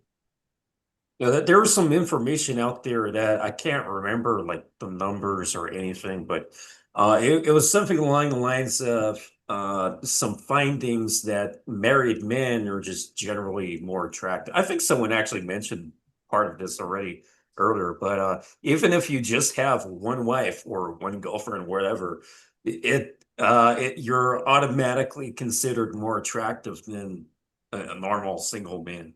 But yeah, It's like making money. The first million's the hardest. exactly. Still working on it. Anyway, any other answers in relation to the original question for this topic? How to set this up and what kinds of I'm reading the question in the chat now, so I see the thing over here. It says, how can guys bring up the idea of polygyny while dating women without instantly turning them off women? I tend to be cocky, funny, but not funny in the sense that I'm like, I'm a clown and I look like I'm joking because I'm afraid. I'll bring it up directly. It's like a woman, I was like, hey, I got to go in there. Like, I generally, first off, let's start off that to be fair, you do have to be relatively good not, you don't have to be good at game, but you should have some degree of social acumen, especially with women, and breaking the ice. And then when you have them in a position where they're comfortable and relaxed, I'll say something like, when they're most like, feeling the situation. I gotta go. I get home to the wife and kids, and then they have this moment of shock, like, like, what? Yeah, wife and kids. Yeah, yeah, she knows I'm here, but I need to get back. I got responsibilities and whatnot. And they will be absolutely dumbfounded by the idea of you saying that. And what I like to do personally, this is something I've done multiple times, like, yeah, I want to call her real quick. She actually wants to know if you're pretty or not. And I'll do a video call. My Indonesian wife's really good like this. And then my Indonesian wife actually backs me on this stuff. She's like, oh, yeah, she's pretty. Oh, yeah, yeah, this, that, the other. She'll joke and we'll talk and whatever else. So that's how I do it. I don't try and hide it. I like to crack jokes anyway, but it's not like one of those places of where it's like you do it out of nervousness or whatever else. Whatever your personality type may be, don't try and use a type of, personality type that isn't your own. If you're some analytical, nerdy type of guy, don't try and be cocky, funny, or whatever else. If you're cocky, funny, don't try and be an analytical type, knowledge-based type of guy. Use your strength and just be direct and unafraid, you know? But that's one of my techniques. I video call my wife, like, hey, look, we're at this cafe, we had some coffee, whatever else, and this, that, so it's like, that's something I've done multiple times. Yeah. I'll be like, let's see what this bitch is doing. Oh, surprise, surprise, she's in the kitchen. Whoa. Anyway, I'll throw in my answer onto this in terms of how to make it non-surprising, I guess. So my perspective on this, in the past, I had several relationships where not marriage in these cases, these were girlfriends. And I had normally one girlfriend at a time, and then I would date other women, and I would just see it. This is where my king and queen relationship metaphor comes from. I would have one main woman. That's how I kind of saw it. And then I didn't understand that polygyny was really a thing until long after that. So, but back then, I would set up my social media, specifically my Facebook and Instagram, in a certain way that would make these things not so surprising, so that any girlfriend or just anyone I'm dating would see that, okay, obviously he is hanging out with a bunch of women on a somewhat regular basis. So on Facebook, for example, the version of this is back then I would have uploaded things from the same day, and then they'll go on my timeline. They'll go, in everyone's feed. They'll go in the story, my Facebook story, and so on. These days, I can't keep up with my own life, so I'm like uploading things from like 2 or 3 weeks ago because I'm so busy these days. But back then, I had time, so it was always on the day on Facebook. Where Instagram was concerned, the way I was doing a story the same way, like if I went on a date or just hanging out with some female friends or something, then, that could be on the story too. Works the same way. But where the grid is concerned, and this was before Instagram Reels really existed. If you look at my Instagram profile from around 2017, 2020, especially 2018, you'll see that on the grid where it's free photos per row, I purposefully designed my uploading so that on each row there would be there would be 1 or 2 examples of some kind of social proof or pre-selection. So that I would have taken that either from a date or hanging out with female friends. Not necessarily women that I had slept with, but some of those I probably would have slept with later. And some examples, I guess, from a nightclub or just going ice skating or something like that. But then where the story is concerned, that's where you can add more subtle things. So even just a one-on-one date where you're just eating some food, if you just take a photo of the 2 plates on the table, you could probably see her hands. People see that image, they're like, okay, obviously he's not a fat fuck eating 2 plates of food. He's obviously eating with someone, and you could probably see her hands, painted nails in the background and stuff like that, or a cleavage or something. Like that's the subtle restaurant version. That's just one example. But that's one of the ways that I kind of unknowingly prepared everyone, including myself, for that conversation before that conversation even started, because it was already there in everyone's face. So if any woman wanted to do some research on me from Tinder or from any other avenue of meeting, then she would just find my social media.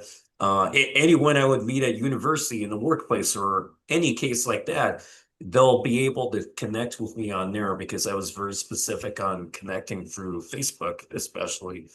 And then, the information is right there. So I didn't need to bring it up specifically, but okay, the signs are there. So then, probably the first girlfriend I tried this with, she's started the conversation rather than me, because I was kind of new to this whole concept, or that version of it.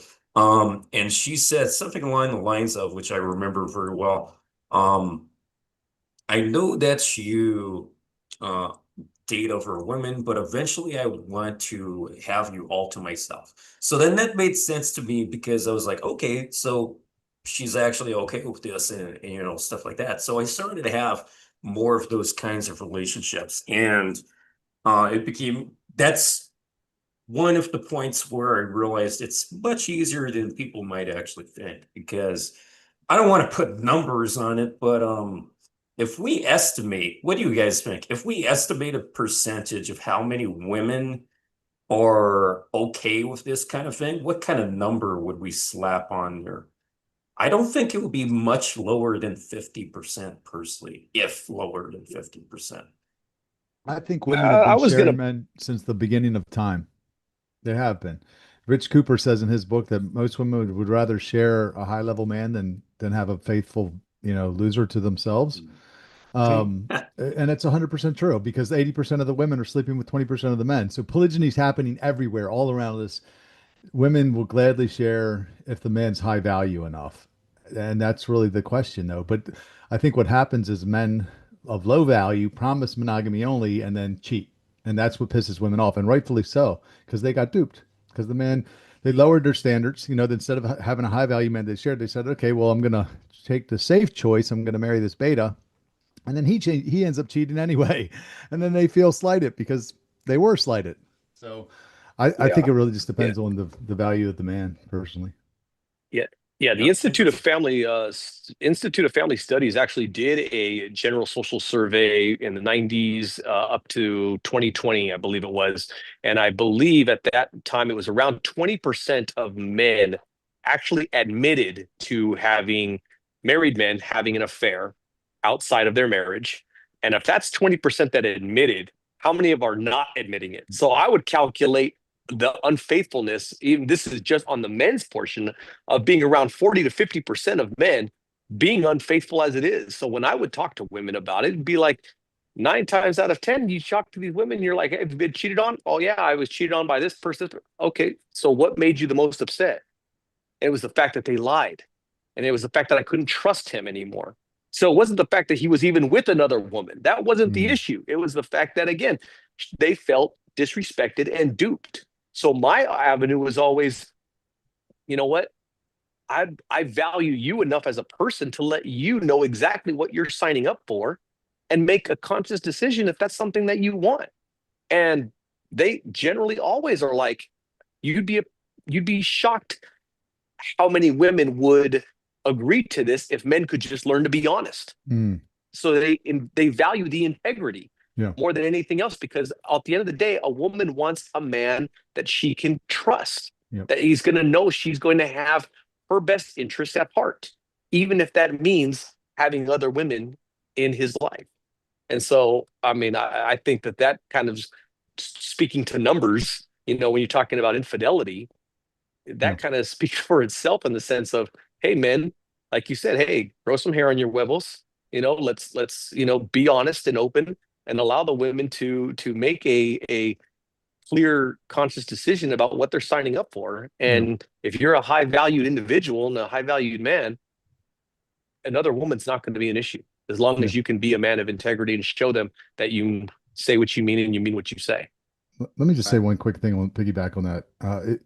Women crave exclusivity, I think, more than they do. I mean, they crave security more than they do exclusivity. So one thing I told my wife when we first started dating is, I'm never going to divorce you, and I'm never going to cheat on you. I'm never going to lie to you. I mean, that's a hell of a lot of security to provide a woman, because the only way I'd ever divorce her if she's unfaithful. There may be other wives, but we're married till I'm dead, right? So that's a lot of security. That's more security than a man who promises monogamy in most cases can give, because how often does a man, meet a younger woman or another woman, and then he leaves his family, right? He runs off with the younger girl, has a midlife crisis or whatever, and blows up his family. This happens all the time. So that's not going to, the beauty of what we're saying with biblical polygyny is it's one of the most secure relationship structures for a woman and her kids. So yeah, that's Yeah, my two. my sister-in-law's dad literally just did that. So yeah, absolutely right. I put the number at 65+% women would be down for it. That's my take. I think 65+%. I mean, if you're like where you could like successfully, without like significant amounts of resistance, like get into a polygynous relationship with women, I put it 65+%. It'll be higher when you start looking at on the fencers. Yeah, that makes sense. You add in the I'm on the thinking fencers, yeah. I'm thinking between 40 and 80%. So yeah, that makes sense to me. But just like everyone's saying, kind of depends on your identity and things like that. All right. Any more comments on this? Damn, he's already looking for his next one. Alrighty. Alrighty. Next, on to the next one then. What lessons can men take from polygyny, even if they never pursue it? I have a feeling, like, just like anything, there would be a lot of guys who watch this, may be curious, or they don't even know what polygyny is. And I'm assuming the vast majority of guys who ever watch this will never pursue it. What kind of lessons can polygyny provide? Well, I think in our coaching group, we've stressed this all the time, which is the best thing that you can understand is that polygyny itself is only a, it's only going to come after you've established, again, patriarchal values, understanding how to lead, understanding how to establish framework in your life.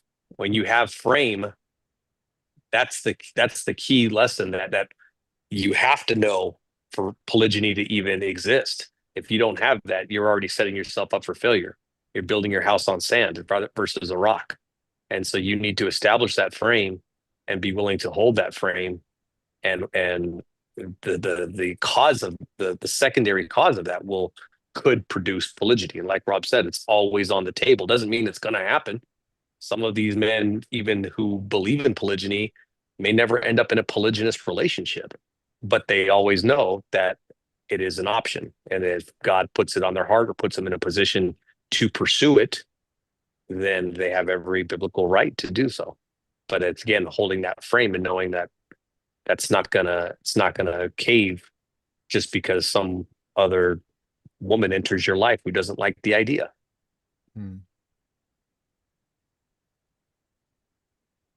Any more comments? There's a lot of lessons there. I mean, it's actually a good question I've never actually thought about. This has actually got me kind of stumped. You mentioned social proof a few times so far. Yeah, social proof, yes. I think this might seem like anathema to reality. Maybe, I don't know if that's the right word, anathema, but it's like, ooh, I don't even know how to maybe it's word that. I'm thinking too right now, just to turn my own gears, but I'm thinking it's kind of just another reminder of how important having a team is, because I don't know where I'm going with this, but when you express in your relationship like we are a team, like no matter what, like there's a lot of honesty that comes from this. Like we already distinguished between people who cheat because they're afraid of having that conversation, because they're afraid of losing the woman, compared to guys who are just completely honest. with the women that they're setting up these relationships with. So Women, yeah, go sorry. ahead. Women crave leadership and guidance. I think that's probably the lesson that you can take from this. You know, this goes back to the whole social proof conversation, where a woman sees a man with a woman and she's like, okay, there's something good about him. And generally, there is something good about him. Women do have that right, I think, generally, not always. And women desire that for themselves. They like structure and order, be you monogamous or polygynous. And if a man is in a polygynous situation, let's say you're single and you're looking at a polygynous man and he's successful in his polygyny, the lesson is that the craving that women have for that structure and that order. Rob said it, it's security. Security, people used to always argue with me about this, where I'd say women crave security over all else. I had this conversation on my YouTube channel. Actually, I think maybe even Rich Cooper and I had this conversation on my channel. And we were talking about this. Maybe it was Rich Cooper, I don't remember. Don't quote me on that. And the conversation of money came up. Why, women want money more than they want security. And I'm like, no, money is the doorway to security. Money provides security from their sense of like, I can take care of my needs. And so that's why they desire it so strongly. And the same thing stands true here. A man who is competent, confident, he has his stuff together. He has the social acumen and the emotional acumen to deal with women. That's attractive to them. And if a man can maintain multiple women, because even though they have similarities, just like all men have similarities, we're all a bunch of horn dogs most of the time, but there are differences between us. Women are the same way. That says a lot about you as a man. Your lesson is that any man that can manage multiple women in a household has something to teach you about one woman. If he has a successful polygynous marriage, he's going to have a successful monogamous marriage. There are definitely people to listen to if you want to take a lesson. Anybody who's doing it successfully. Absolutely. I mean, that's a good question. I don't know why I never thought of that. That's a good question, man. That's an excellent question. I hope I made a clear point. Did I make a clear point there? Sometimes I go off and I'm like, it's all relevant to the topic either way. It's a pretty funny thing. Okay, I hope I made a clear point there, though. Any other comments on this one? I mentioned this earlier, that patriarchy comes in when you take polygyny really seriously, as in male leadership, and you stop allowing a woman to have any sort of power over you as a man. That's a huge advantage, and it completely changes the game. It removes a lot of competitiveness that's inherent between men and women. And a lot of the material that Rob and I in particular read and study together has gone into that dynamic of the man being the master of the home, and literally using those terms. Now, there are people who use those terms in more, kinky lifestyles, but this isn't about kink. It's about actually, this is how we live and breathe, and this is what our beliefs are, is that the man is fully responsible. He has the authority and the power, as well as the responsibility to lead the family well and to guide the woman. And not that you're making all the decisions for her, because that would be exhausting. It's not about micromanagement. It's about setting the tone and teaching your followers how to do what they do well, and also always making sure that you're not allowing them to encroach upon your authority, because it's going to happen. It's like using the captain analogy. Mutinies will happen, or attempted mutinies will happen. It's just natural. Women do that. They're testing the waters. They're testing the strength of the captain to see if he really is a good captain. And a good captain will put down all mutinies, with a gentle hand is best, instead of like an iron fist. But he will not allow those mutinies to encroach and build upon themselves until you get a full-blown mutiny. And then the woman's, in captaining the ship, and the next thing you know, the man's off the ship. Divorce. And then it's shipwrecked completely. Yeah, exactly. And then she's on to North the next Sentinel victim. Island. She's like, walk the plank. It's funny Yeah. because I coined a lot of statements because I have a lot of red pill connected friends and whatnot, and I coined something where I said all women are epileptic terrorists. They're gonna have a fit or go off the reservation one day. So they all do it. There's cycles of rebellion. So you just got to be ready for that, that terroristic rebellion or the epileptic fit they have. That's the emotional breakdowns they have every once in a while. It's normal. That's what We've they do. already we've already figured it out, Craig. They're using the same playbook, you and me. Yeah. It's a part of the game. Don't get mad at it. You gotta Right. understand it and work with it, work through it. Human nature. Alrighty, on to the next one. If a man has polygyny, is he required to provide more than just romance, like resources, protection, lifestyle, or something else? I'm going to start off on this because I think one of the biggest myths that float around with this is you better have a lot of money if you're going to have multiple wives. And I push back on this because I've read Proverbs 31, which is the chapter in the Bible that talks about what a good wife is. And if you look at that chapter, that woman is a hustler.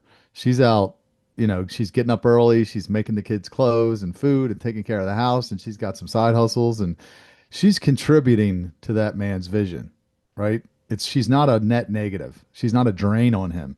So if you gave me 3 or 4 Proverbs 31 women, I could take over the world, is what I believe, right? So I think if you choose wisely, no, you know, uh, you don't have to be rich to do this. I'm not saying I don't believe my wife should call another man boss. I just don't. I don't think that that's um, it doesn't sit well with me. I don't think it's biblical. I mean, she can work on my mission and my vision, um, but I don't want her going into a job and calling another man boss. Now she could have her own, like I said, her own side hustles or passions that she works on, and that's I'll completely support that. But I think if you pick the right women, they're only going to add to the vision and the mission. But I don't believe in the notion that a woman should just sit home on her butt and let the man do everything because that's not biblical, contrary to what a lot of mainstream Christian women have been taught. So.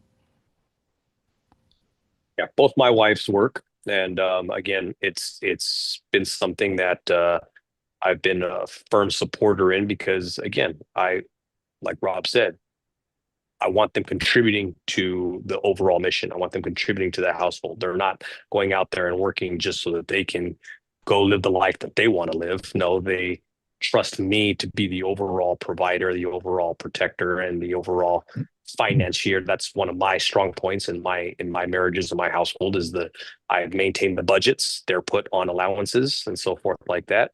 And but we all contribute together. Now at some point in time, I've also told them it's more important for me to have you come home and be able to do your duties as a wife and to come home with a good attitude and be happy than it is for you to be out there working. So if I see that that becomes a conflict, then I reserve the right to say, you know what, I don't really want you working anymore, or I don't want you in that position or that job, whatever it's draining you from having you come home and be a good wife that I would expect you to be, here to the home front, to the kids, to whatever is going on here. As long as I don't see that being impeded by their job, I have no problem with them working. But if I did see it, then yes, I'd be like, no, at the end of the day, that's for me to figure out as the primary provider. I will figure that out, which means I may have to work more, or I may have to, take on additional clients or whatever that might be. But in the until kids are involved, or until there's, like you said, enough day-to-day activities where I need you here on that home front, yeah, no, I expect you to be out there contributing to the household. So that's my position.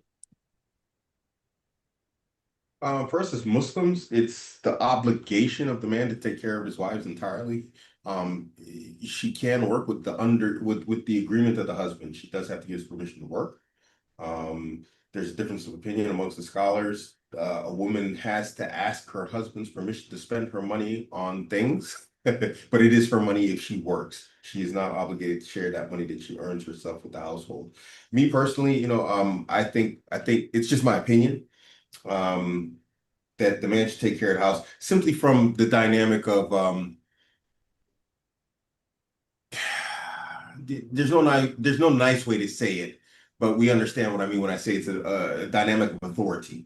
But then again, Rob makes a good point again. I like Rob. I like you, Rob, man. You got a lot of good points, man. From the sense that a woman shouldn't just be sitting at home, like, chilling out, eating cakes and coffee or whatever else. Like my Indonesian wife, she studied. She has a degree in media. She's very good at video editing and whatnot. So like she's my channel manager. I have like multiple YouTube channels. I have like 3 YouTube channels. She's the channel manager on all of those. She does the thumbnails. She's like a thumbnail expert. She does the video editing and all these types of things. So she runs multiple businesses of mine. We have like multiple online businesses. She runs all of that from here because I go and work. I've been blessed with making a lot of money here in Germany. So while I'm away, she handles the business at home, and she takes care of the family and whatnot. My Russian wife is working on a business of her own. She's just been focused with, her different issues, personal issues I won't get into. But now she's in a position where it's like we're starting to focus on like business with her also. So they shouldn't just be at home chilling, in my humble opinion. There's a famous saying, idle hands are the devil's work. And like I said, if you give women too many options, they are always going to choose goofy over everything else.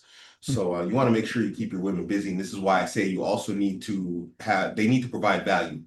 Like my Indonesian wife has this value, my Russian wife has that value, so it needs to be clear cut. Don't just let like random bumps into hobos into your life.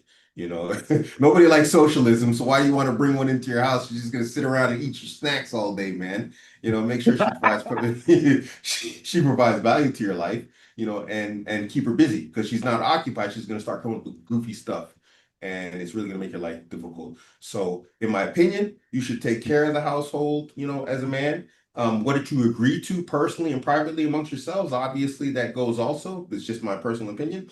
And whatever she does should be something that brings value to the household and to the family. We want to build legacies also. I don't want my sons working a job like I have to. My job pays well. I'm respected. I'm treated very well because I'm like, in a very high position, but I still don't want to.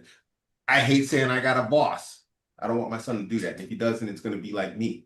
That's what I prefer. So you want people that are going to help you build that legacy for your family, in my opinion. Oh, yeah, nice. Let's go on a little tangent there. That's a very interesting topic. So when I was looking at other profiles for guys who could come on to this panel, I can't remember who it was, but there was this one guy who had in his bio something about generational wealth being related to polygyny. I thought that was interesting. You kind of hinted at that just now. And where I'm going with this is I want to explore, like, if you have even just one woman at home who instead of having her work for someone else, what are some ideas we could just throw to guys who perhaps do have a woman at home? What the woman can do to benefit the family, the legacy, the generational wealth, something productive. What are some things women can do? You mentioned your one of your wives being the channel manager, making thumbnails and stuff like that. Business connections. What else could there be? I think, it's endless, right? It's endless what they could do. But I would go back first do you know what your mission is as a man? Do you even know? I think that it's got to start with that. That's one thing I firmly believe before the absolute thing that's a necessity before even getting married to one woman, I think is that you need to have. And I've asked this question in our group. I'm like, what do you guys think that one thing is? There's one thing that I think you need before getting married, and that's a purpose. Purpose before person. Going back to the Garden of Eden, Adam was created before Eve. He didn't get a woman first. He got a job. God said, name the animals and take care of the garden. Only after he was getting after his mission, he was doing his job, then God gave him a helpmate. So once you know your mission, then you can start to think, man, I really need this thing. Like Craig said, channel manager, designing his thumbnails. It's a great job for a woman. She's supporting his mission. So but a lot of guys don't want to wait for the purpose. They don't want to figure it out. They just want the person, because who likes to wait for anything? And they go out and they never, I believe in sex transmutation from Napoleon Hill's Think and Grow Rich book, where you can harness that sexual energy and you can use it, you can channel it, and you can use it to kind of figure out what you really want to do with your life and get after it, versus just chasing skirts. You spend a lot of energy just trying to get pussy. I know, because I used to do it. And I didn't really know what I was put on this earth to do at the time, except for get laid. And that was my purpose, was pleasure. But once I really committed myself to sexual purity, it kind of revealed itself to me rather quickly. And then was able to start vetting women with that in mind. So my wife now, she's got a group for women that are that are kind of exploring biblical marriage. She's got a Telegram group, and she creates a little bit of content, and because a lot of women don't have any friends that believe this, so they need other women to talk to. So that's just one way that she's supporting me, is when women discover my content, I'll put them in touch with her, and they'll join her Telegram group, and then hopefully we can scale that up. But man, there's so many ways. I mean, you guys probably have ideas, but I think it goes back to the mission. Is like, once you know your mission, then you can start to think about, like, I'm praying now for a woman that's good with finances, because that's kind of like a weak area for me, is somebody that's good with accounting or bookkeeping. I would love to have a woman that has a background in that. Maybe she's good with kids too. My wife's pregnant. I would definitely would like to have some help with that. But those are just a couple things for me personally. And this transcends also personal business. Like, I work in construction. I'm a project manager, and like my wife's handle my bookings, and they do that with my company card. So they do my company bookings because I work remotely. I have to drive like 3 hours on Mondays and Fridays to the site, and then back again on Friday. And they handle my weekly bookings. I don't even do my hotel bookings. I don't know how my boss would feel about that. He might not like it, but they find the best deals. Women know how to find best deals. They're shoppers, and they know how to do it with hotels also. So I let them, make them a part of, even if your mission is just like being the best in your career field. Because some people don't let it, and that's another just completely different topic. Don't let everybody tell you have to be some online sales guru, and also, in order to be like successful. There's people who are making crazy money offline. And if you're one of those people, they can be involved in your mission and being the best at your career field that you are. Whether if you're a blue collar worker and you're killing cash, don't let people tell you that they don't make good money. They make good money. A lot of them work for me. She packs your lunches. Make sure you have healthy lunch so you don't turn into a fat slob over else, so you can focus on just being a good worker, being good at your career so you can make more money. Make sure, that she brings that value, even if she stay at home. It's a whole human being with the attached and associated intellect and brain power just sitting around at your house. Do you go out and buy the best computer you can buy so you don't use it? Why do you buy like a MacBook Pro 14 with all its power so that you can, I don't know, use Word? Yeah. We're kind of You know? shortchanging ourselves when we just fornicate, right? Because Yeah. you sleep with a woman and you don't get the benefit of those skill sets, right? You get some sex, and then she's gone, and it's back to you and your wife, or Crazy you thing to alone. do. Yeah, you and alone. But imagine having all those different skill sets under, all pushing for the same goal. I mean, Yeah. it's a beautiful Because a thing. smart woman or a dumb one, they're both going to be horny for you. So get a smart woman. But it just makes sense. Right. I don't know. Sorry, guys. Don't want to go off on a tangent. I do that a lot. That's perfect. Perfect. I got it. Any other perspectives on this? We went through like a double question there. What was the original one here? Is he required to provide more than just romance? Like, is there a necessity for polygyny, for guys doing polygyny to provide things like resources, protection, lifestyle? Any other comments on that? Alrighty then. I think Anthony has something. Did you Mm, have something, Anthony? no, like it's been covered pretty well. I'd just Okay. be repeating stuff. All right. Alrighty. How can you manage jealousy and competition between women in a polygyny setup? I'm gonna let Maverick and Craig take that one, because you guys are the ones practicing it. You want to go first? Go ahead, Craig. Yeah, you can go Okay. ahead. Competition you don't want to try and manage. Competition is healthy. Competition is what keeps women in line. You want them to be competitive. That's how they get better themselves. How do you get better as a man in athletics? I'm a jiu-jitsu fighter, and I'll do some boxing also, but I did competitive fighting. I fought in ADCC multiple times. Abu Dhabi, the Abu Dhabi World Championship. I fought several times. Competition is good. In this regard, it's a healthy thing. It can become unhealthy like anything, but that's not something you want to try and manage. Jealousy, you need to manage, but you need to understand you don't control it.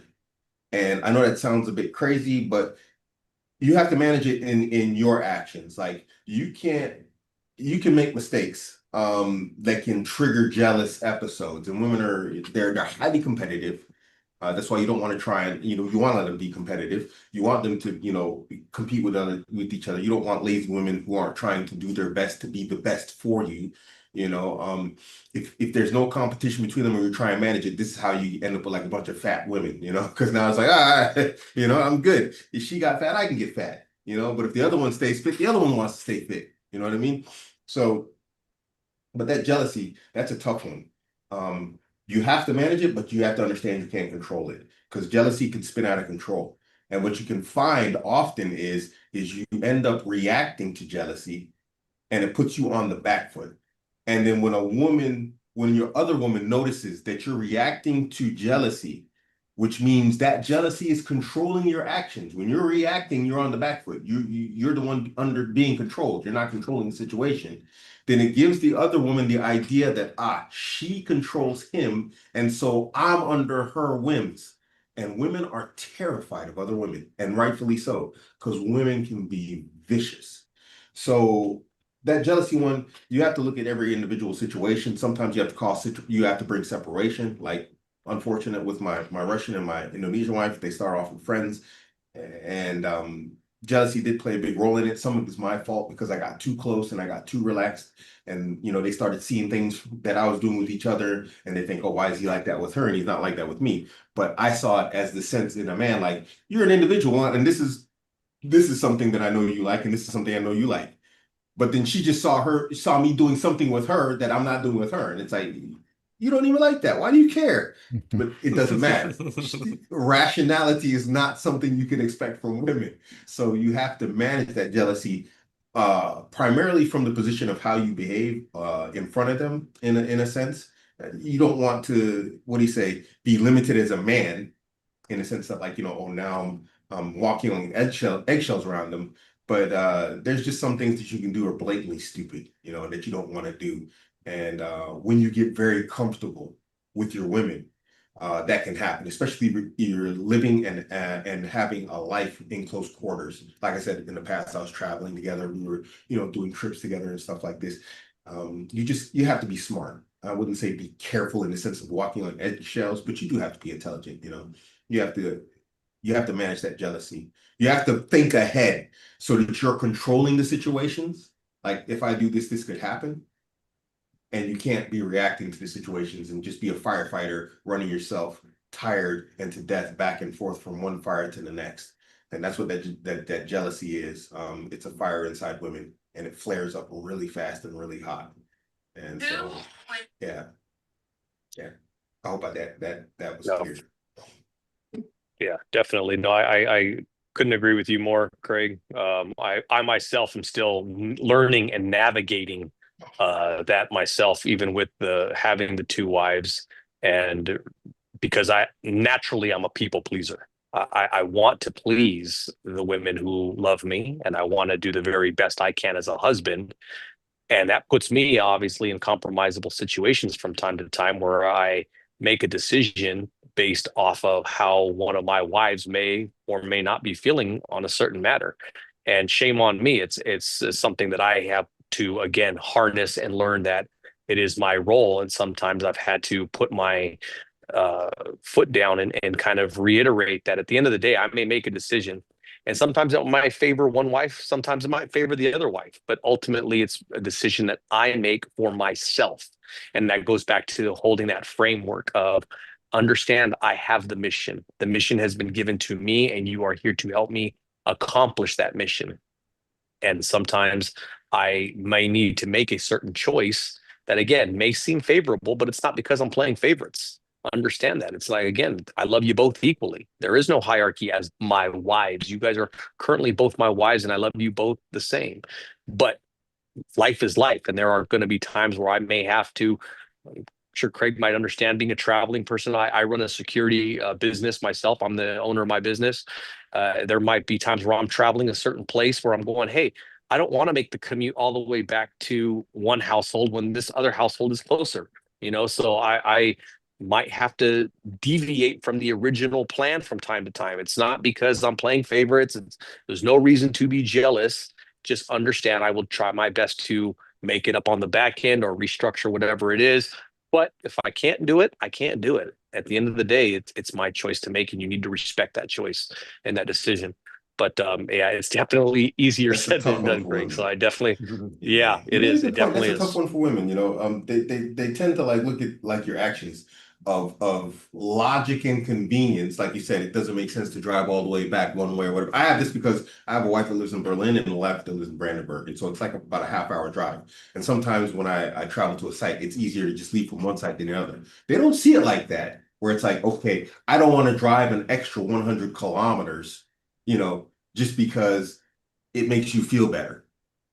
I know it's nice, but maybe I'm not going to do it. And so, yeah, they need to respect those types of things. They don't understand this type of stuff. Guys, do not try and force it on women. They just need to accept it. And this is where I say, like, you have to try and manage it, but you can't control it.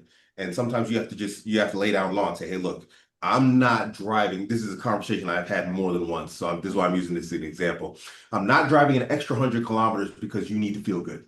It's like, yeah, the kilometers paid for by my job. Yeah, I got the company car.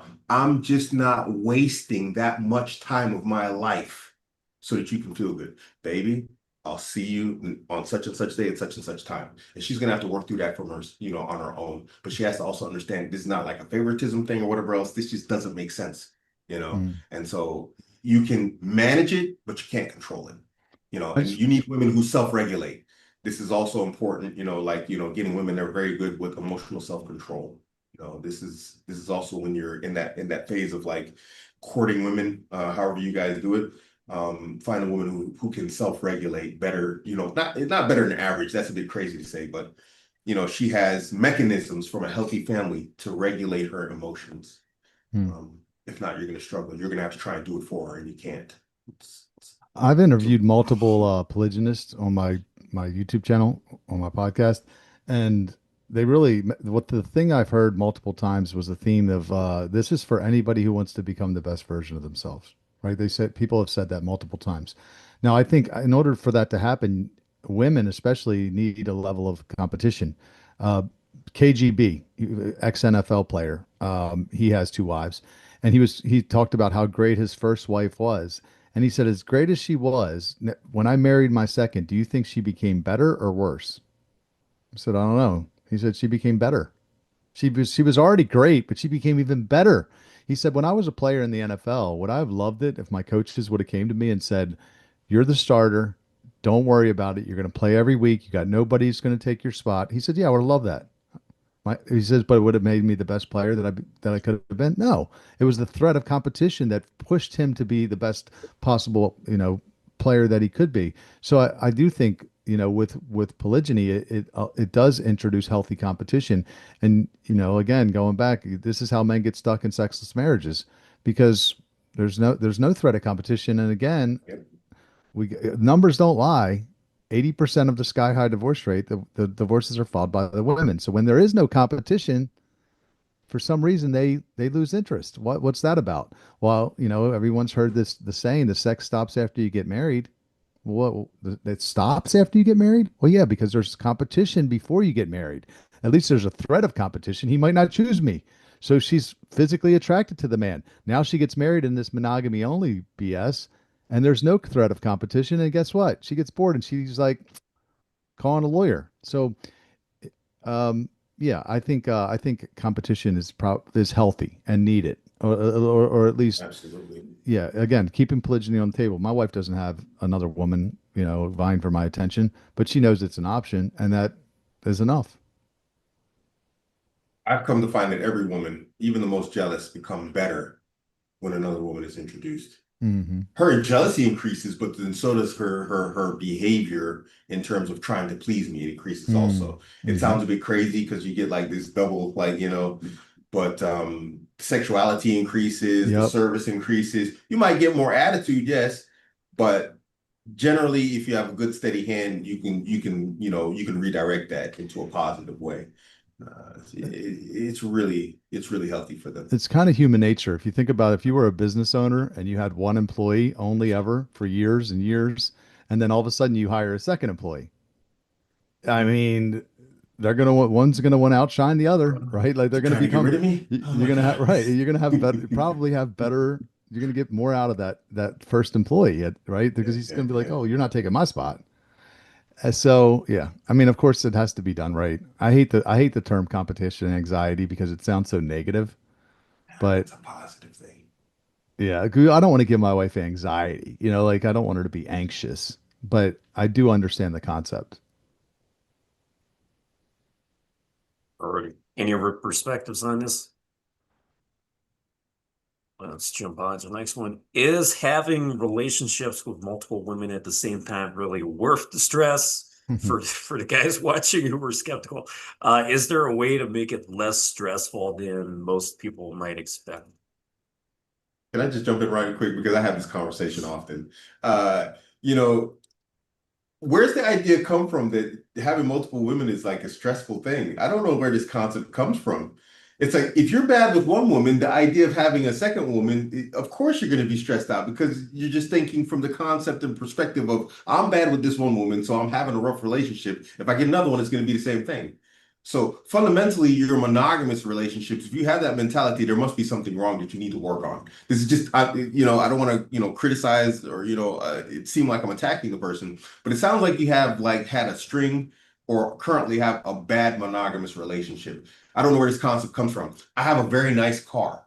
I have a very nice car outside. It's a brand new company car. The idea of getting another car isn't a nightmare to me. But if I was driving a jalopy that's always breaking down, it's nickel and diming, every time I turn around, something's breaking. The idea of another car is going to drive me crazy because my foundation is this car is jacked up. If I get another one, it's going to be jacked up too. It's going to cost me more money and cause me more problems. So your mentality on women is the same way right now with the situation I have, even with my women disliking each other, the idea of bringing in another woman is very positive to me because I get the best out of my women right now individually.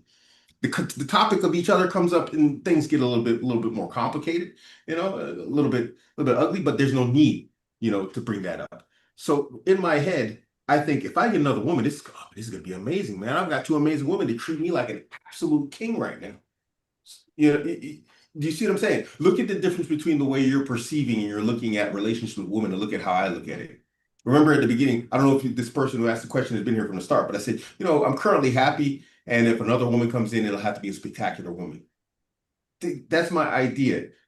That another woman who comes in, she's going to have to shine pretty bright to compare to the ones I have right now. The idea is on the table, but it's like, I don't have the idea in my head that, it's going to be like this catastrophe or a bunch of problems. I don't. This fundamentally, you must have like a hit and miss situation going on with women that you need to look at from a monogamous perspective before you go into a polygynous one. That's my humble opinion. It sounds like you have some like ground foundation work to do before you even look at polygyny. Personally, I might be wrong, but this is after all the one-to-one consultations I've done, this is what I'm hearing. So no man who's been successful with women, is going to say, I don't want another one. Look, we had this conversation with Lucario earlier. Lucario's like, he likes just running through women. Do you think he has a negative idea about taking on another woman or like trying to sleep with another woman? It's the same concept, maybe not the same, but you get what I'm saying. I'm trying to make a parallel here. It's maybe not the best one. I That's think you my got a take. point. I think you got a great point, Craig. Yeah. I personally myself feel, that, and I understand the question because I mean, let's face it, with just like with the more responsibility you have, you understand the more work that comes with it. But the more pride you have that comes with it when you do a good job, like you were talking about. If you don't have your current affairs in order, you got no business trying to add additional if you can't, handle your first round of responsibilities. So I think that's when it becomes a stressful situation in itself. But I think that when they're referring to the question, we also understand that when you bring in a additional person, you have additional personality, you have additional set of responsibilities, additional set of problems, I mean, it comes with everything, and also with additional blessings. I shared with my group, after I had married my second wife, and currently I very, very much felt complete. I felt far more complete in my life with two women's that are stable women in my life than when I had a different woman every night of the week, sometimes 2 or 3 a day. I feel far more complete now than I ever did back then. However, that does not mean that, again, I'm completely closed to the idea of God blessing me with an additional wife. If he were to bless me and call upon me to say, my son, this is what I want you to do. And like Rob said, it might be the widow across the street with a couple kids or whatever. There might be something that she brings into my life as well that says, hey, I'm trusting in the Lord that if I'm going to take on this responsibility, I'm going to be blessed tenfold at the end, because this is his guidance. This is his hand working in my life. I'm not going to react just because I'm horny. It's because, I see some, good looking chick. No, it's again, I'm led by the Holy Spirit. I'm led by God telling me this is what I want for you, my son. And at that moment in time, I'm probably not going to jump on it either. I'm going to pray on it. I'm going to sit there and really fast on it. I'm going to talk to my wives about it. And at that moment in time, then I might say, okay, you know what? Are we ready for a second set of, or a third set of issues into our life? Well, yes, because we're going to get blessed that much more, just like I did with each of you. So at the end of the day, I think it's being led, what goes back to the character. What are you doing it for? Are you doing it for yourself or not? Sorry. Gonna have a bigger Christmas turkey, or I don't know. There is I like to call it the 60% rule. And the 60% rule is like, basically, it's like your relationship, let's say it's at 100%. This is the foundation. Your relationship's at 100%. Everything's great. Your wife loves you, you love her, everything's going smooth or whatever else. When you take another wife, this is based off of like what I've, spoken to other men about and my own personal experiences. Your relationship goes down to 60%. And that 60% hit is like, that's her emotional phase, where it's like between the theoretical, oh yeah, we've talked about this, to the actual action of you bringing another woman into the life. And so it recovers again, goes back up to 95, 100%, but that takes time, because there's that transition phase where she goes from like, okay, she actually has to emotionally adjust to the idea that my man might not be here tonight. He's actually with another woman.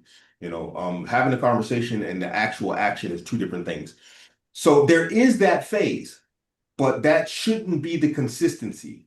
That shouldn't be like a constant thing. Going back to what I was saying, like, you have a fundamental problem if you think that this is, adding another woman, there's a bunch of problems. So there will be that fluctuation where we go through problems. I think that's just realistic. I'd be surprised if somebody brought another woman into the life and there's no problems. Women also have ideals and idealisms, and they're idealistic and whatnot, and then the reality hits, and then they recover. And most women do recover. But this is something that should be known, I mean, not known, but understood. Expected. Thank you, sir. Expected. Yeah. This should be expected, that you have that up and down, but that, like, you're gonna grab one headache and then pick up another headache. Brother, you're doing something wrong, man. And if it's like that anyway, you need to, like, again, go back to the foundation and the fundamentals and see what you're doing wrong. You don't want to. There's a famous saying that that one of the companions said. They said, when you have a problem, it's like picking up a bundle of weight, and your solution shouldn't be to try and pick up another one. If you're having problems, brother, fix those, and then look at taking on more. Yeah. Well, I think that brings up an excellent point too. But go ahead, Matt. No, I was just going to say that I commend Ice, because I hear his story and the fact that his wife is a pretty diehard Catholic, correct? Yeah. So yeah, and the fact that you're an atheist, that's something I would not dive into myself personally. But kudos to you for making it work, because when you come down to the fundamentals, even though Rob criticized such a scenario earlier.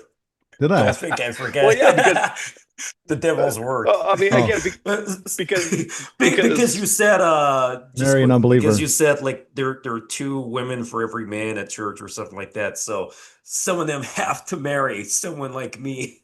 An unbeliever. Why? well, yeah, I mean, Yeah. right.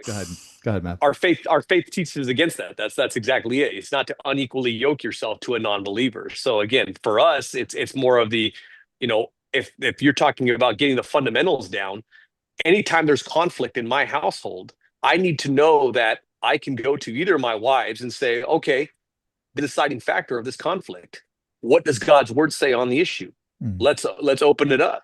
And if God's word says this, and this is our absolute truth, and we're all in agreement that this is the absolute truth, then that should obviously be the answer to conflict resolution. Right there is God's word.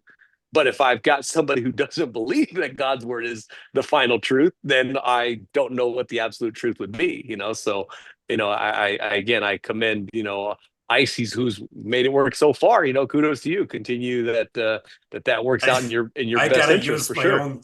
I gotta use my own creativity. That's it. No, but I was going to say, listening to the you talk, Mav and Craig, it reminds me of children because it would be easier to have no children, right? Like, Correct. but think about how much joy a child brings you, and then but to Craig's point, if that child was a terror, you'd be like, oh my God, I can't imagine having two of these things. Yep. You wouldn't want to have a second. But if you have a kid that brings you a lot of joy, and you're like, yeah, baby, let's have a whole bunch of them, right? Like, I think it does go back to like your parenting and the quality of your choices. Um, but I think all this is for procreation. Women want to have children. They want to reproduce, even though they know it's going to be a lot of work.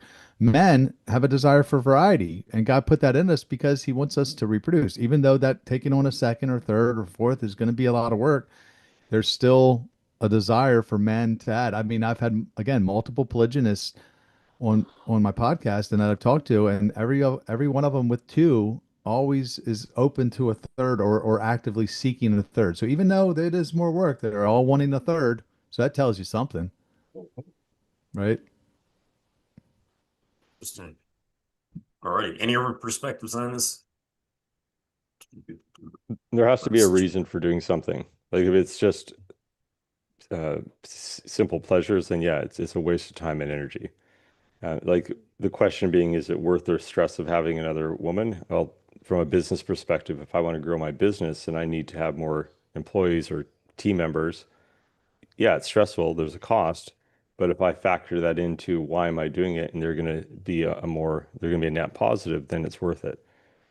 So just looking at it, from a negative perspective is the wrong viewpoint. Yeah, if you want more clients, more money, then you're gonna have to stress whatever. That there's It's life. growth that's potentially there. That's just part of it, if Mhm. any.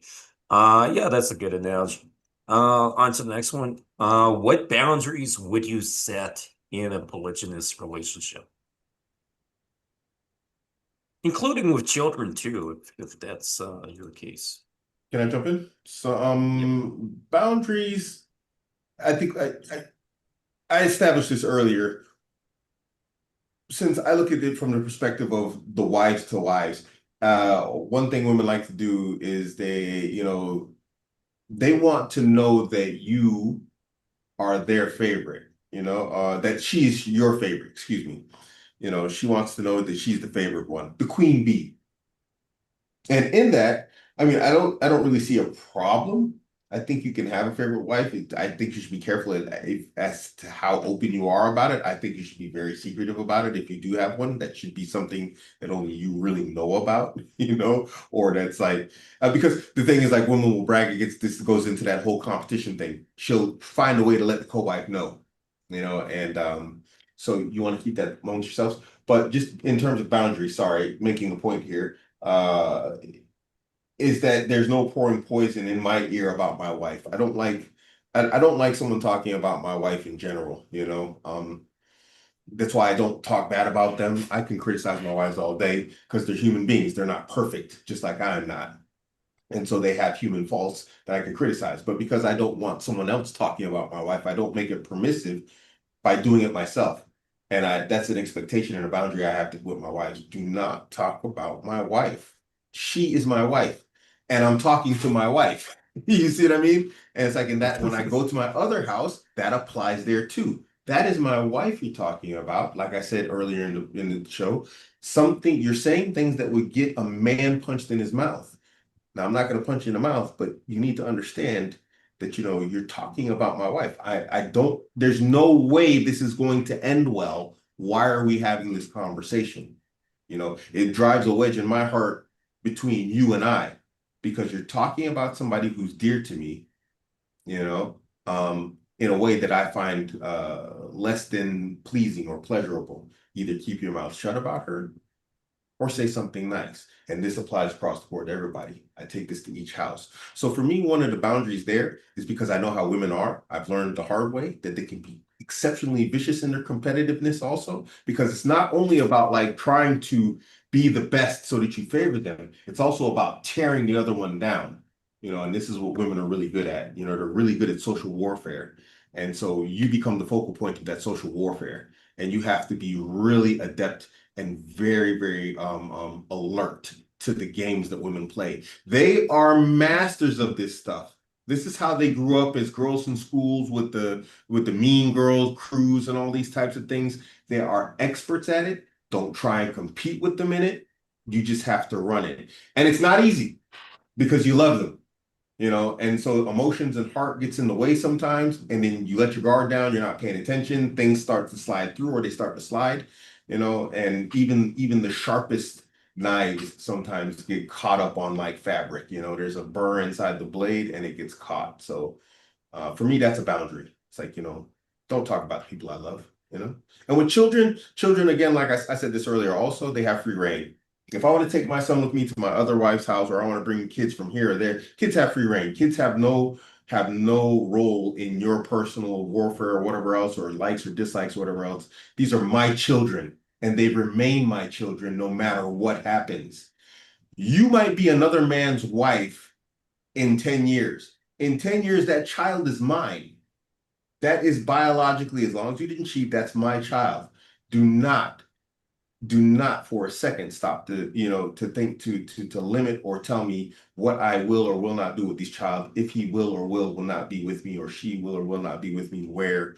No, absolutely not. That's, children have no boundaries when they're mine. If you come into a relationship, like Maverick was saying, and that's your child, you can decide what you want. And even then it's kind of like, if you have a child with that woman, now your children are siblings to mine. Whether you like it or not, that gives me a small degree. Whether you accept it or not, that gives me a degree of authority. Because now your child is my sibling. And when you're dead and gone, or I'm dead and gone, or we separate, those children are still siblings. You have no say here. This is it. Now this is what matters. There is a blood bond between them that cannot be broken. In Islam, this is a major sin. In Islam, major sins are things that can get you just thrown directly into hellfire, even as a believer. For a time, because you get punished. So it's like, do not think to break the ties of blood, of kinship. This is a major sin. Do not do it. And so when it comes to children, the boundaries are, you don't bring your personal warfare into children.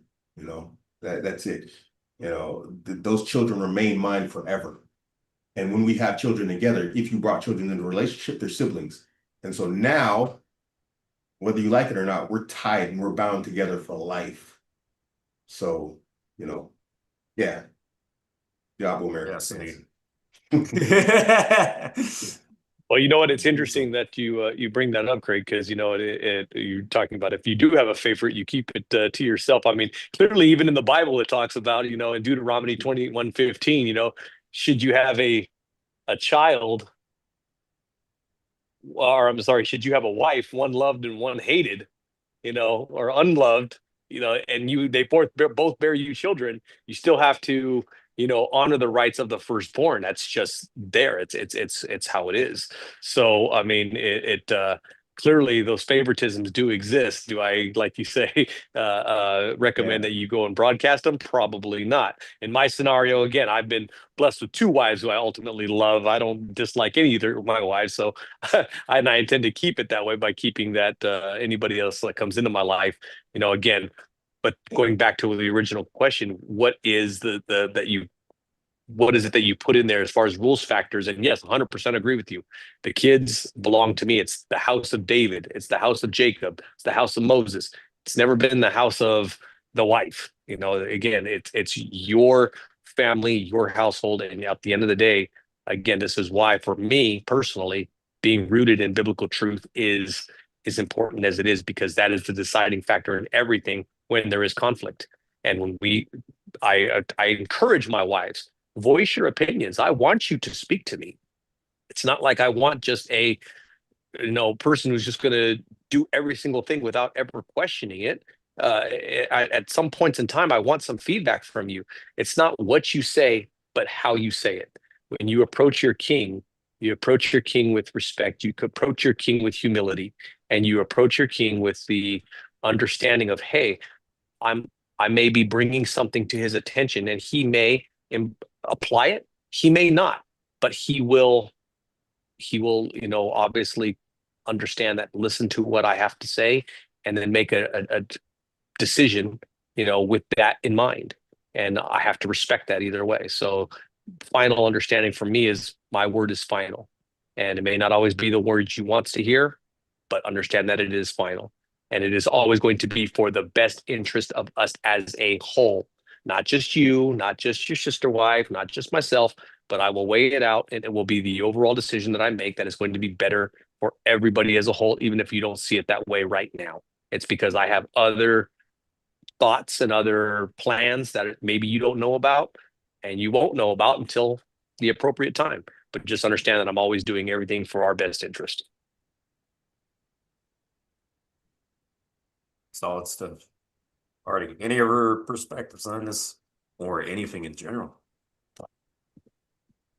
We got close to 3 hours now, so if there's anything you guys want to talk about, related to the topic or somewhat not so related to the topic, I'm all ears.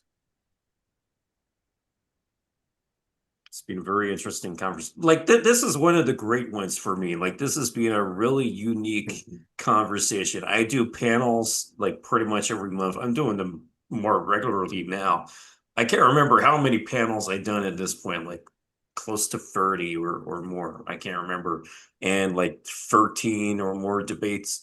It sure is interesting, but this is like very interesting because a lot of guys never explored this topic or, didn't know it existed. It's strange in a sense, but beautiful at the same time to get guys here who are in that same kind of unique bubble of, I don't know, situation or, call it polygyny or anything. Anything you guys want to talk about? I just want to throw Well, in. you ever want to do one in the future with including the wives or I'd be open to that too. Nice. It's Oh always my. good to get women's perspective Yeah. in it as well. Get your women viewership up.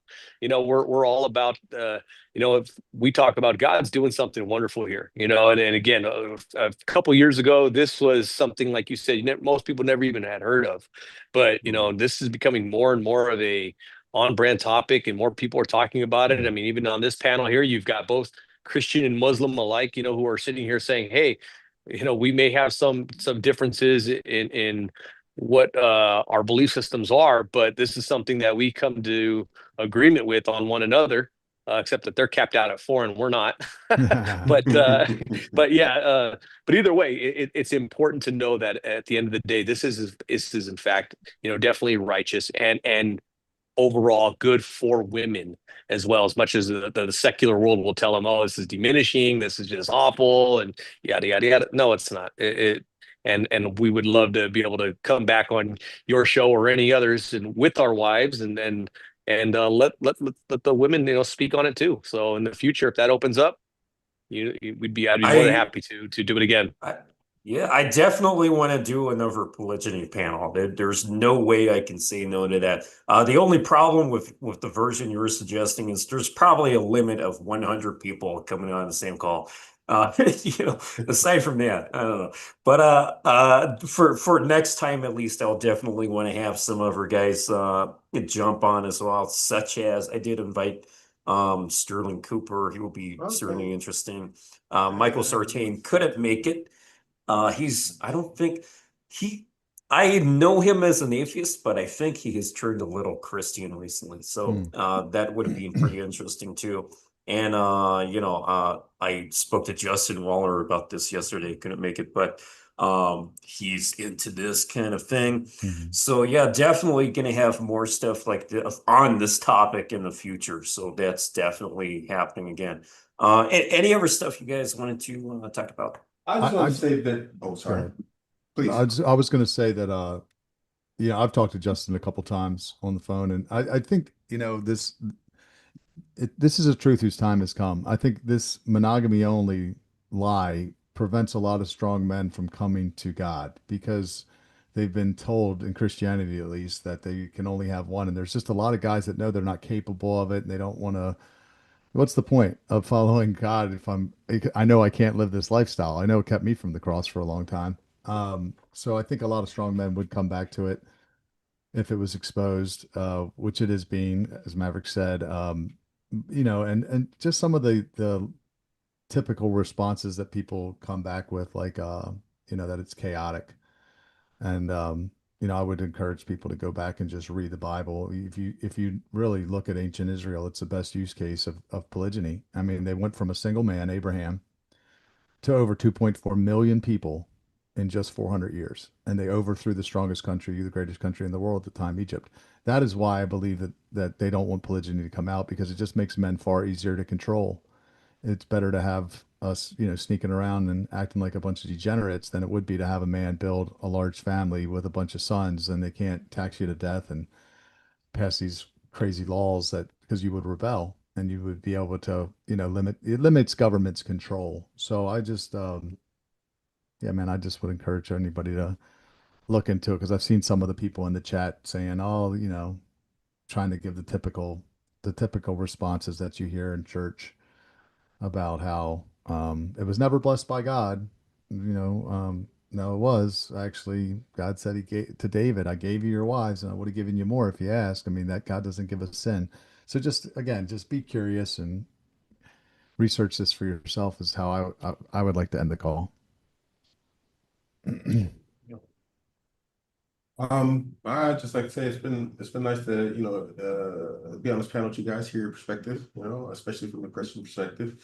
I think more than ever the West needs guidance. I mean, obviously, I'm going to say it's Islam, but if it's Christianity, I prefer that over any whatever it is that they're doing right now. I don't know what the heck this is, but it's not good. So it's really nice to hear the perspective on this. I think I swipe, don't shoot me, man. Don't hold it against me. I think you should also take it as a sign, man, that a higher power speaking to you. So if you got Muslims and Christians coming together on something, and we're not disagreeing, that maybe it's your time to like maybe make Oh, consideration about, coming to whoa. God and Why do I hey, feel so honestly, holy? Oh, am I growing some wings? And do I I'd have a like halo now? to, Am I the I, next prophet? Wow, I feel so good now. um, I'd extend an invitation to, explore Islam, and even if this is a weird way to like, come to it through polygyny, it's not only about women and marriage or whatever else, but just take advantage of that. But just hammer home the point, you know, um, I'm a Westerner. I'm a Muslim. I live in the West, and I would prefer to see an expansion of Christianity in the West and, Christianity and Islam over anything else. And from the perspective that Allah said in the Quran that, the closest in love to the Muslims are the Christians because they have priests and monks and they're not an arrogant people. They're not like a prideful, arrogant people. So, you know, I like to see this, the increase in populations and numbers would be great. I say it all the time that, the West needs to return to belief in religion and whatnot. That's what was established upon in a general broad sense. And I think it needs to return to that, in order to maintain its greatness. So this is really nice to see. It's not going to happen any other way, other than men going out, marrying multiple women and, passing on ideology and belief from a standpoint of legacy. This is what I'm leaving behind.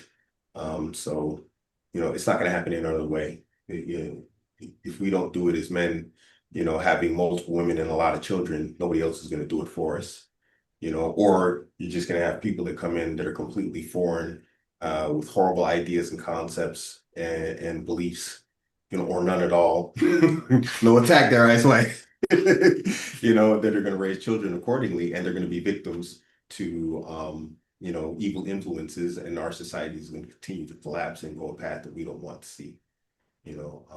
Whether people want to hear it or not, whether it sounds idealistic or not, whether it sounds like, so grand, delusions of grandeur or whatnot. No one is going to be a vanguard to the future of our society except for the men who show up for it and have children. And then we teach those children properly and what we are, who we are, and why we are like this in terms of our beliefs. That's going to keep our societies, our countries, our lands, our people on a path that is one of righteousness and guidance. And that's what has always worked for mankind when we look around the world. You do not see like societies that weren't founded upon like some sort of belief system that are surviving today. It just hasn't happened. So, yeah. Yeah, I think I ramble sometimes, guys. Well, you made me feel holy, so that's some, I can't complain. Yeah. Feels good. No, that's very interesting stuff. Like it's funny, it gets me thinking about this because originally when I was planning this polygyny panel, um I kind of had two topics morphed into one originally on my plan. So it was social circle game / polygyny. And then ever since I was introduced to some of the guys here, it started to make sense to separate those topics. So we did the social circle game panel recently, but Rob sent me a message maybe a month or two ago and really helped me separate the topics from each other. And then as soon as I'm looking into this, I realized there are a lot of guys who are into the polygyny thing who come at it from a religious angle. So it's kind of interesting. I'm an atheist myself. So it came as a little bit of a surprise. But when I see like documentaries and stuff like that, it's always some Christian guy trying it in the state of Utah. And I'm like, why is it always Utah? What's going on over there? And I dated a woman or two from Utah, and it's a fascinating thing.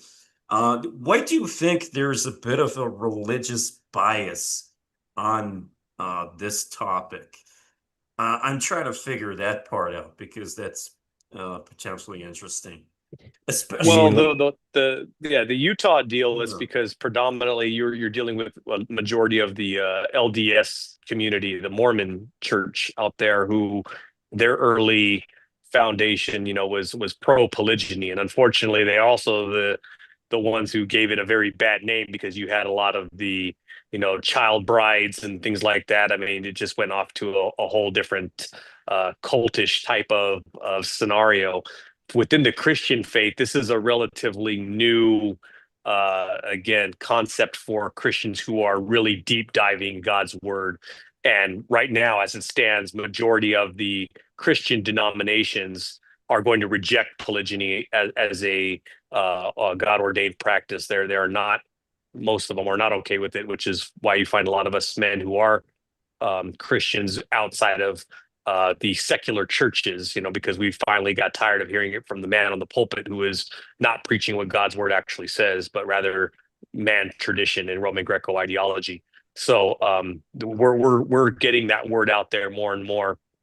And and a lot of Torah observant people. And I think that's where the Christians and the Muslims actually come together, because before our religions split off, we kind of have the same fundamentals from the Torah-based teachings, before obviously differences in messiahs, but our foundations are the same.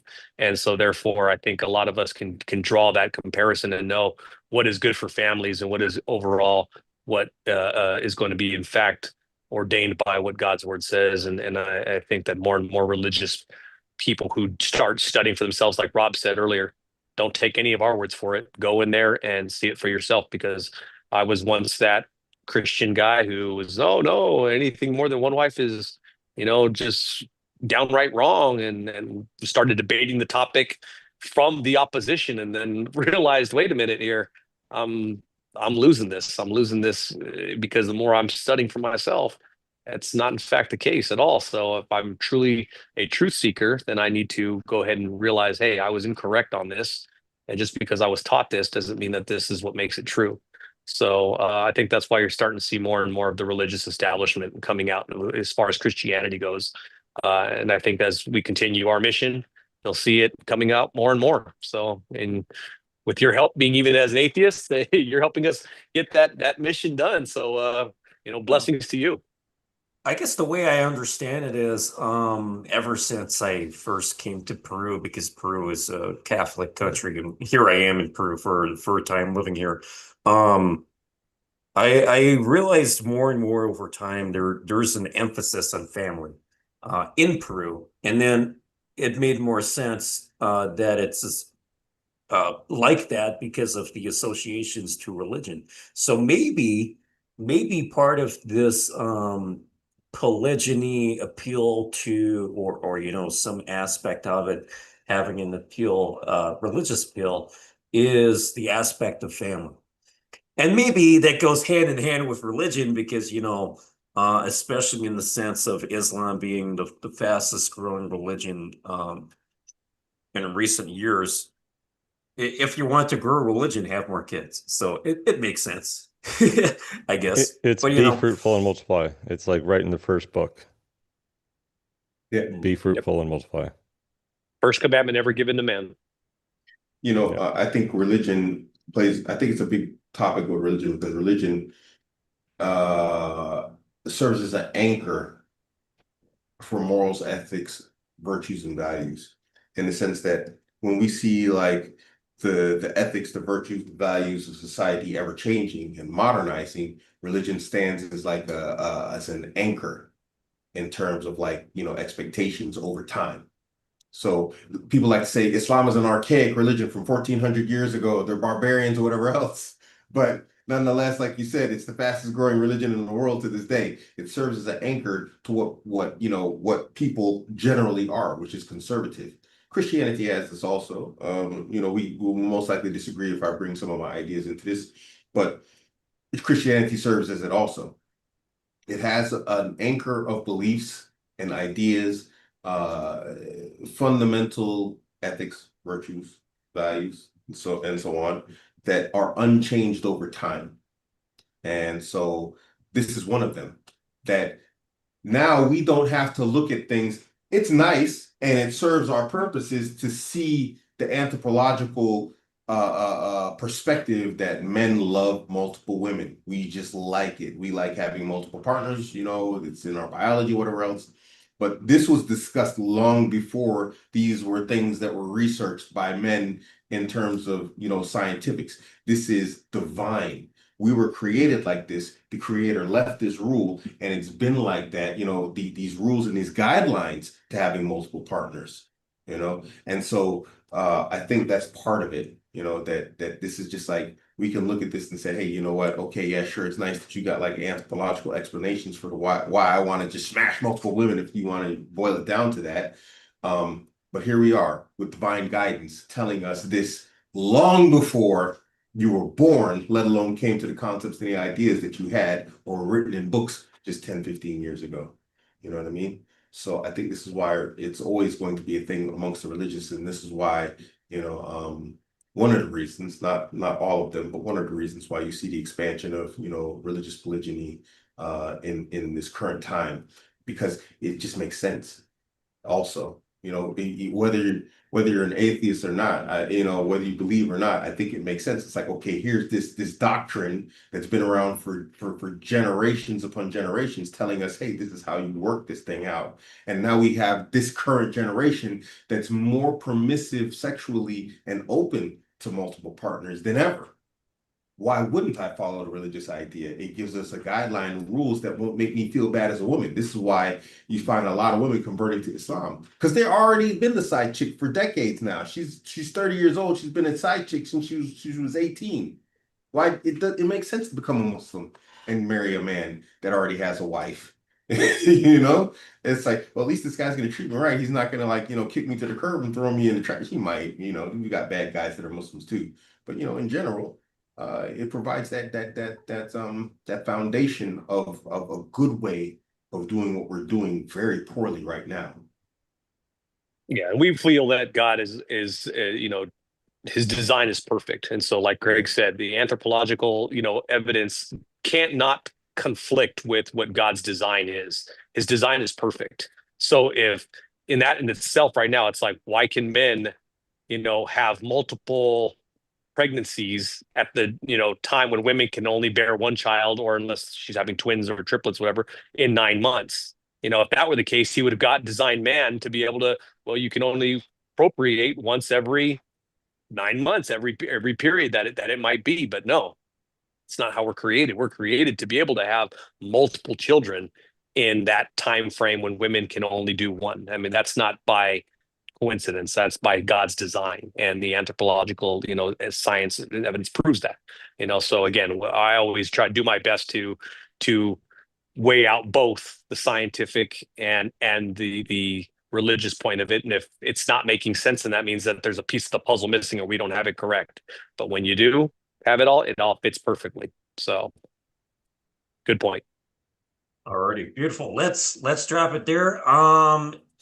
Where can guys find you guys for more information and any final messages for the people watching? Well, you can find me at Maverick Marquez on Facebook. Also, my Instagram is at Red Pill Christian 144.1. So yeah, I do generally, I've got pretty good reels that I try to put up at least once a week, based on biblical polygyny and biblical marriage, patriarchy, and things like that. So yeah, again, that's Maverick Marquez on Facebook, and at Red Pill Christian 144.1 on Instagram. Yep. Rob and I are on the manofoptions.com. That's our project we're working on together. It's the best way to get connected with us and to the community that we're building. manofoptions.com. I'm AbuAmerican. You find AbuAmerican anywhere, that's me. If there's a new platform, I go on and just reserve the name. It's just AbuAmerican everywhere. If you put in AbuAmerican, that's me. If you go on a video game, you see AbuAmerican, it's me. So you can find me anywhere under at AbuAmerican. I'm pretty well. Did you say video game? Yeah, I game also. I'm a gamer. Yeah, I said I have multiple channels. I even have a streaming channel for gaming. I even stream gaming. Me too. Yeah, I do a lot of different stuff. Yeah. Yeah. Sorry, what do you play? If you, I keep that separate on purpose. Yeah, me too. But, It's completely disconnected. But here's the fun part. Well, another fun part. My name is in GTA 5, but only by coincidence. Nice. So if you take your car into the chop shop, I haven't played it for like 10 years now. God, how long are they gonna fucking take to release GTA 6? That long. If you take your car to the chop shop, whatever they fucking call it, I can't remember. If you can customize the color of your wheels, and you can have ice white. So I thought, nice. Hey, could I sue them or something? I don't know. But I was like, yeah, you can find me in GTA 5. There we go. Cool. Alrighty, perfect. Thanks guys for dropping on it. This has been an absolutely crazy interesting one. Definitely a highlight for me. So thanks for joining. Catch you guys on the other side. Game on. Ending live stream now. Game on. Blessings. Thank you. See you later. Okay. All right, perfect.